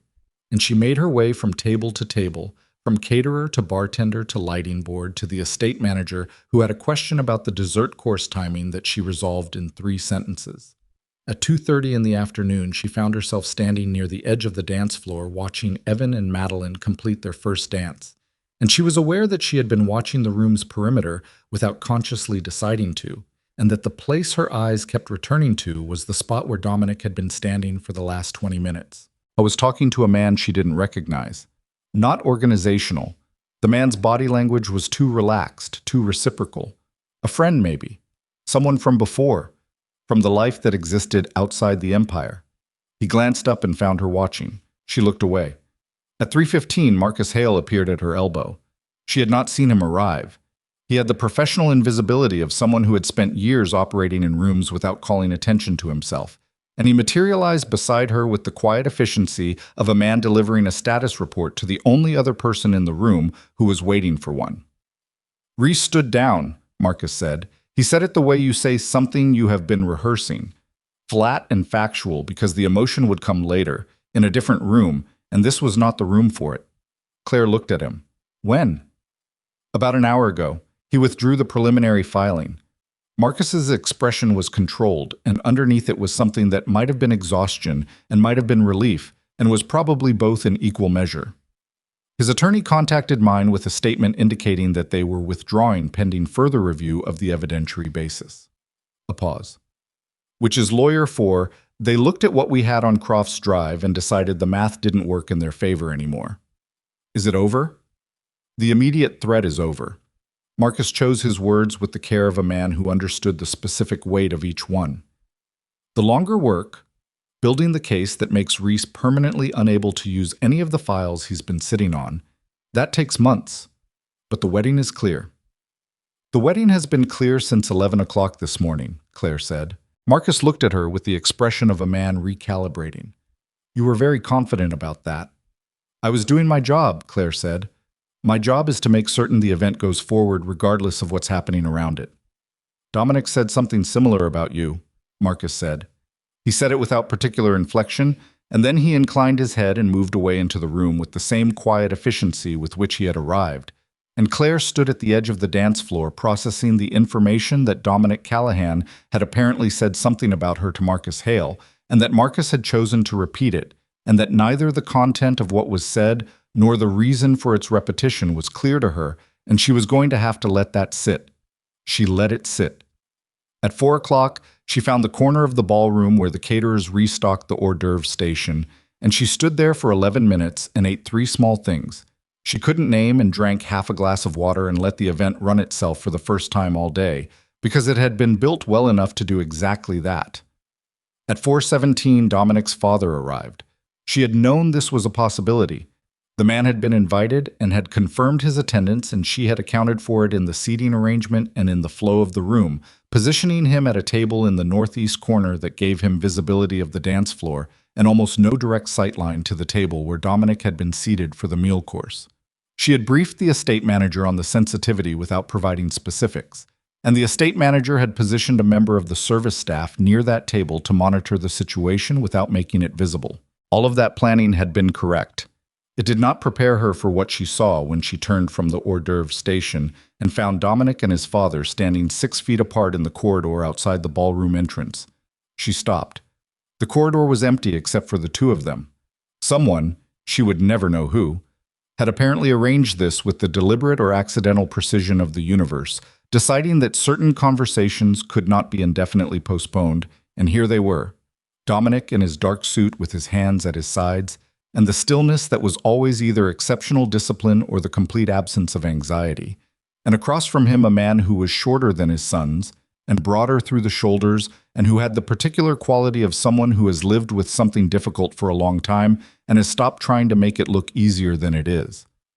Richard Callahan was 71 years old, and he looked it in a way that was not about vanity, but about weight. The weight of decades. The weight of specific things done and not done that accumulated over a lifetime into the particular texture of a face. Claire did not go closer. She stood at the mouth of the corridor and could hear the music from the ballroom behind her and the sound of the 2 men's voices in front of her, low and not quite audible from this distance. She watched Dominic's hands. They were at his sides, still, not pressed flat against a table surface, not gripping anything, just at his sides. Richard Callahan said something. She couldn't hear what. Dominic's jaw moved. He said something back. The older man nodded, slowly. The specific slowness of someone receiving something they have been waiting a long time to hear, even if what they're receiving is hard, even if what they're receiving is only the beginning of a very long and imperfect process. Dominic did not touch his father, did not move toward him, but he also didn't end the conversation. They stood in the corridor for 4 minutes. Claire counted without meaning to, looking at the second hand of her watch because looking at it was preferable to staring directly at what was happening 6 feet away. Then Dominic said something final. Richard Callahan nodded again and turned and walked back toward the ballroom entrance. And as he passed Claire, he looked at her briefly. Not with recognition, he didn't know who she was, just a glance, the automatic assessment of one stranger to another, and then he was past her and gone. Dominic stood alone in the corridor. She walked to him. He heard her coming and turned, and whatever had been on his face in the last 4 minutes was still there. Not cleared away, not compressed back under the surface, just present. The way a storm is still present in the air after the rain stops. "You didn't have to stay away," he said. "I stayed far enough to give you privacy," she said. "Not far enough to leave you alone if it went badly." He looked at her. "How did it go?" she asked. "I don't know yet," he said. It was the honest answer, and she recognized it as such. "I said some things. He heard them. Whether any of it changes." He stopped. "It's a beginning of something, not a resolution." "Beginnings are enough for today," Claire said. He looked past her at the ballroom door, through which the music and the light and the sound of 200 people celebrating were audible. "I haven't shouted at him," Dominic said quietly. "I thought I would. I thought 30 years of—" He stopped again. His jaw moved. "I told him that Evan was the best thing either of us ever did, and that Evan's capacity to forgive him was his own, and I wasn't going to replicate it, and he shouldn't expect me to. And that if he hurt Evan or Madeline by being present in their lives and then disappearing again, I would make certain he understood the consequence of that." "And that was the threat," Claire said. "That was the truth," Dominic said. "I wasn't threatening, I was telling him what would happen." He paused. He said he understood. And then he said, something moved through his expression. The storm in the air after rain. He said that whatever he'd done, whatever I thought of him, he had never doubted that I would take care of Evan. That he had known that the night things went badly, when I was 17, he had known I was there and that Evan was safe because I was there. His voice was very flat. He said he was grateful for that. Claire was quiet. "It doesn't fix anything," Dominic said. "No. It doesn't—" He stopped. "It doesn't make any of it all right." "No," she said again. "But you let him say it, and you heard it, and you didn't walk away." She looked at him carefully. "That's not nothing, Dominic." He looked at her. The corridor was empty and quiet around them, and behind the ballroom door Evan and Madeline were dancing their first married hours into existence, and out in the world. Victor Reese had withdrawn a filing that would have shattered multiple lives if it had gone forward, and somewhere in the northeast corner of the ballroom, a 71-year-old man was sitting with the knowledge that he had said something to his older son, and his older son had stayed in the room to hear it. None of it was clean, none of it was complete, but it had happened, and in happening it had become real, and real things, even difficult ones, were the only foundation anything could actually be built on. "Come back inside," Claire said. He did. The dancing hours were different from the ceremony and the meal in the specific way that evenings are different from mornings. Looser, more forgiving, the formal structure of the day dissolving into something less managed and more human. Claire moved through it with the particular mode she entered in the final hours of long events, a kind of heightened present tense awareness where she was tracking 20 variables simultaneously without any of them requiring active intervention, which was the best possible state for an event to be in. She watched Evan dance with his wife. She watched Madeline dance with her father, Gerald Parker moving with a careful deliberateness that was not gracelessness but caution, the caution of a man who understood that this moment was fragile and was trying to hold it without gripping too hard. She watched Dominic stand at the edge of the room. He was not checking exits. She had been watching for it all day. The old habit, the organizational positioning, the way he oriented himself in rooms to maximize control. And she had seen him doing it less as the hours passed. Not absent, not erased. Less. The way you break a habit that took a lifetime to build, imperfectly and incrementally, and with a great deal of not quite getting there before you do. At 7:40, after the final toasts, and after the cake cutting, and after the last formal element on the schedule had been completed, Claire stood with her tablet in the east hallway, confirming the vendor departure times with 3 different people via text, while the party continued in the ballroom behind her. She heard him before she saw him, not his footsteps specifically. The estate's floors were stone in the hallways, and stone carries sound differently from wood, and she had been in this building enough times in the last 4 months to have learned its acoustics without consciously trying to. She heard the specific rhythm of his walk. She had apparently been listening for it without realizing it. She did not turn around. "Final confirmation," he said. "Catering breakdown starts at 8, she said. "String quartet is done at 8:30. The estate manager has everything for the overnight setup." She finished the last text and put the tablet under her arm. "Everything is handled." "I know it is." She turned then. He was in the hallway without his jacket. The tie was slightly loosened, not disheveled, a single half-inch departure from absolute correctness, the first time she had ever seen him in less than full external order. He looked like someone who had done something very hard over the course of many hours, and had come through it tired and intact, which was a different thing from looking like someone who had won. There were no clean wins here. She understood that. She thought he was beginning to understand it too. "The flowers were perfect," he said. "The flowers were the correct choice, which I told you 11 weeks ago. The string quartet was perfect. Also the correct choice." "I know," he said. "I knew it by the second song." He paused. "I should have told you earlier." "You're telling me now." He looked at her in the way he had been looking at her for the last several hours, openly, with the specific quality of attention that she was beginning to understand was not his professional assessment mode, but something considerably more personal, the way you look at a person you have decided something about and have not yet said. "Evan said something to me," he said, "after the ceremony." "What did he say?"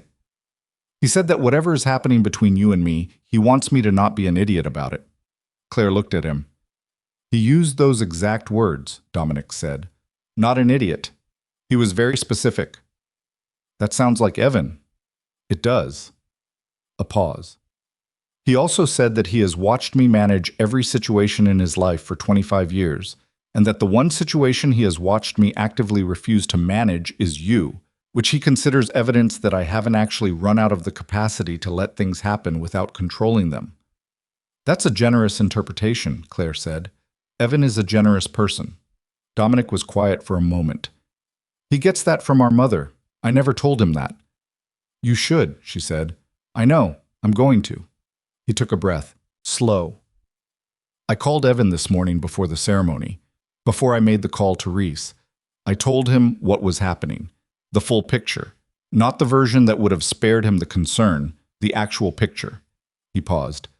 "It was the first time in a very long time that I told him the full truth about something difficult instead of the managed version." "How did he respond?"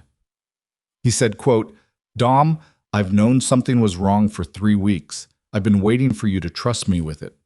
Dominic's voice had something in it that was wry and pained simultaneously. "He's 31 years old, and I'm still treating him like he's 6. "Not anymore," Claire said. "Try not to," Dominic said. "That's the accurate version." She nodded slowly. "Marcus's timeline is 3 months to build a complete case on Reese," Dominic said, shifting. "The risk window is real for that entire period. I'll need to be more careful than usual about certain things and less available than I'd want to be for others." He held her gaze. "I'm telling you this because it's relevant to the conversation I want to have with you, and I don't want to have it without giving you the complete information." "The conversation you want to have," she said. "Yes." "The one Evan told you not to be an idiot about." "That one." She looked at him for a moment. "You're officially no longer my client as of—" She checked her watch. 8 o'clock this evening, when the catering breakdown begins and my professional obligations to this event conclude." 18 minutes, Dominic said. 17. Something moved at the corner of his mouth. "I've been thinking about what to say to you for approximately the last 6 weeks. And I've concluded that everything I've constructed is either too formal or too inadequate, and I'm going to have to say the honest version instead." He looked at her directly. "You walked into my building intending to quit. You stayed. And in staying You showed me something I had stopped believing was a viable option. What option? That there are people in a room whose judgment is worth more than my control of the room, he said. That the experience of being known by someone, actually known, not managed or assessed or accommodated, doesn't have to cost what I spent 30 years believing it costs. He paused. You know things about me that my lawyers don't know, that Marcus doesn't know, that Evan only partially knows.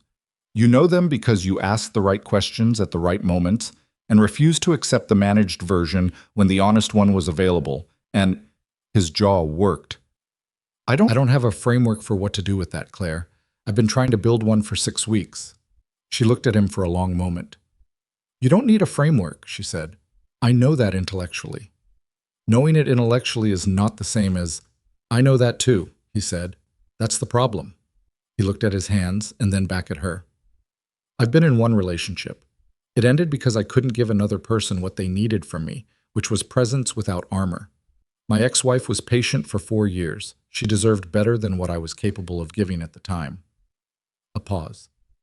I don't know if I'm capable of giving it now. I think I'm closer than I was. I think... He stopped. I think the honest answer is that I don't know what I'm capable of, and that telling you otherwise would be the kind of managed version I've been trying to stop providing. The hallway was quiet. Through the ballroom door, the music was slower now, the evening settling into its final hours. I planned 214 weddings, Claire said. He waited. And I went home after every single one of them alone, she said. Not because opportunities didn't exist, because I had spent so long being the person who made other people's significant moments work that I had convinced myself that understanding the architecture of intimacy was the same as having it. She paused. My grandmother used to say that the person who keeps the lights on at the party isn't always the one who gets to dance. Dominic was very still. I have my own version of the armor, she said. It looks different from yours. It's built from competence instead of control. But it's the same function, keeping enough distance that the thing you most want can't reach you and hurt you. What is the thing you most want? He said. She looked at him. The same thing everyone most wants, she said. To be in the room, not running it, just in it. The music from the ballroom shifted. She recognized the song. She had approved it for the late evening hour, something quieter and more deliberate than what the earlier dancing had been. Dominic looked at the ballroom door, then at her.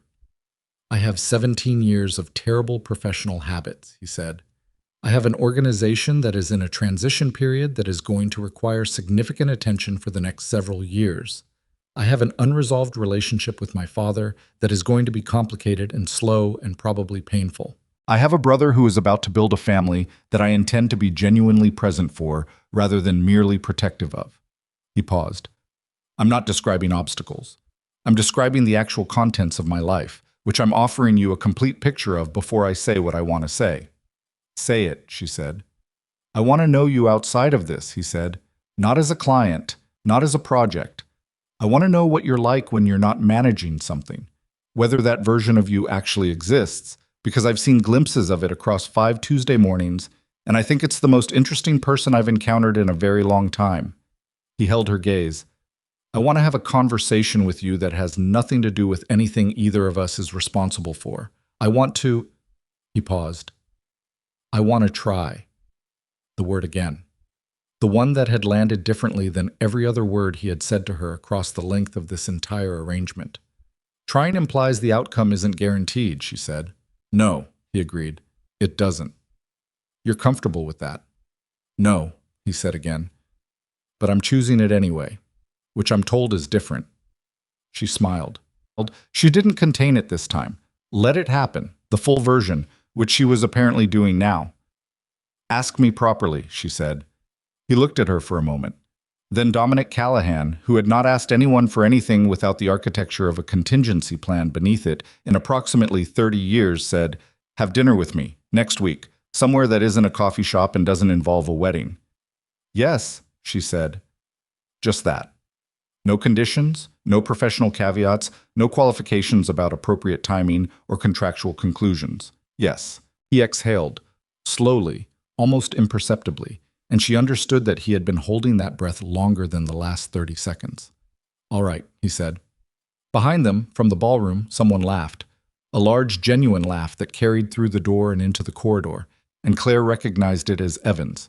The specific quality of Evan Callahan's laugh, which she had heard across 4 months of planning meetings and rehearsal dinners, and the accumulated small moments of a wedding's preparation, and which was, she had decided early on, one of the most uncomplicated sounds she had encountered in professional life. Dominic heard it too. He looked at the ballroom door with the expression she had seen briefly during the ceremony, the one that had no name she knew for it, the one that was older than everything else on his face. "Go be with your brother," she said. He looked at her. "Go," she said. "I'll be here for another hour. You'll know where to find me." He went. She watched him push open the ballroom door and move into the warm amber light and the music and the sound of the room. And as the door swung and settled, she caught one glimpse of the interior. Evan on the dance floor, Madeline beside him, the guests in their clusters, candles on every table, before it closed and she was in the hallway again. She stood there for a moment. Then she took out her tablet and finished confirming the vendor departure times, because the event was still running and she was still responsible for it, and that was, for the next 47 minutes, the most important thing. 3 weeks later, on a Tuesday morning, Claire placed the Callahan wedding folder in her completed projects cabinet. She did it the way she did everything in her office, methodically, without ceremony, with the particular satisfaction of completing an action that was part of a system she had built and maintained across 14 years. The folder was thick, thicker than most. It had documentation she had never had to produce before. The structural engineer's report from the estate terrace, the amended florist contracts, the seating reconfiguration for the rehearsal dinner, the security-adjacent communication she had managed through Marcus Hale in the final 72 hours. Things that didn't appear in ordinary wedding folders.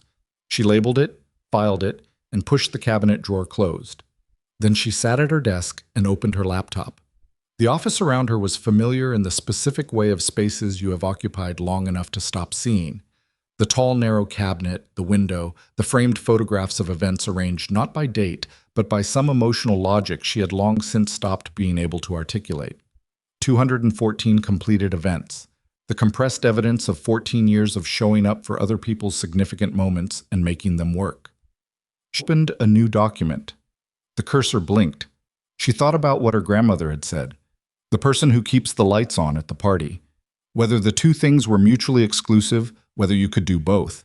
Whether the skill that made her exceptional at her work was the same skill that made her capable of the other thing, or whether one had been substituting for the other for so long she had stopped examining the difference. She thought about Dominic saying, "I want to know what you're like when you're not managing something," and about how she had no immediate answer to that question, and about how the absence of an immediate answer was not a loss but an opening. She typed at the top of the page, Claire Whitmore and Dominic Callahan. She looked at it for a moment. Then she opened her calendar. Dominic had called Marcus 4 days after the wedding and initiated the process of separating the Callahan organization's legitimate investment operations from the criminal infrastructure that had accumulated around the family name over 3 decades. It was not a fast process. It was not a clean one. It was the kind of thing that took years and required significant legal counsel and involved a great many uncomfortable conversations with people who had built their operational understanding around the existing structure and were not immediately enthusiastic about revision. He had told her this on a Sunday evening, sitting across from her in a restaurant on the Upper West Side that was neither a coffee shop nor the 41st floor of a building that didn't need to impress anyone. And he had told her the way he had learned to tell her things across 5 Tuesday mornings. The honest version, the complete picture, without the managed framing that made difficult things sound more resolved than they were. She had listened the way she had learned to listen to him. "It's going to be slow," he had said. "Most things worth doing are," she had said. "I'm going to make mistakes." "Yes," she had agreed. "I'm not going to know when I'm controlling something instead of being in it. Not always. I'll need someone to tell me." She had looked at him across the table. "I'm aware of that. You're willing to do that." "I'm willing to tell you the truth when you need it," she had said. "I've been doing that since October. I don't expect it to become harder." He had looked at her with the open expression, the one without the armor, the one she had first glimpsed in his office on the 41st floor, when he had said, "My mother died when Evan was 6" to the window, rather than to her. And she had understood for the first time that something real was living underneath all that controlled precision. I'm going to be difficult, he had said. Dominic, she had said, I've planned 214 weddings. I am professionally trained in the management of impossible situations. She had paused. You are not the most difficult thing I've encountered. What was? The Hollingsworth rehearsal dinner, she had said.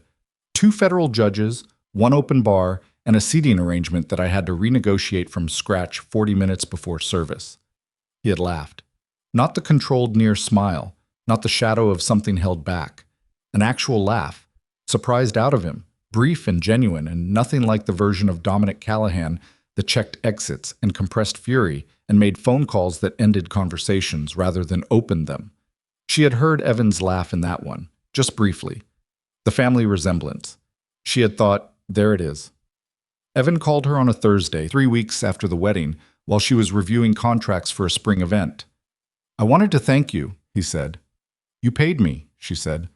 Thank the invoice. Not for the wedding, he said. For him. A pause, and she could hear in the pause the specific texture of someone choosing their next words carefully, because the feeling behind them is too large for careless language.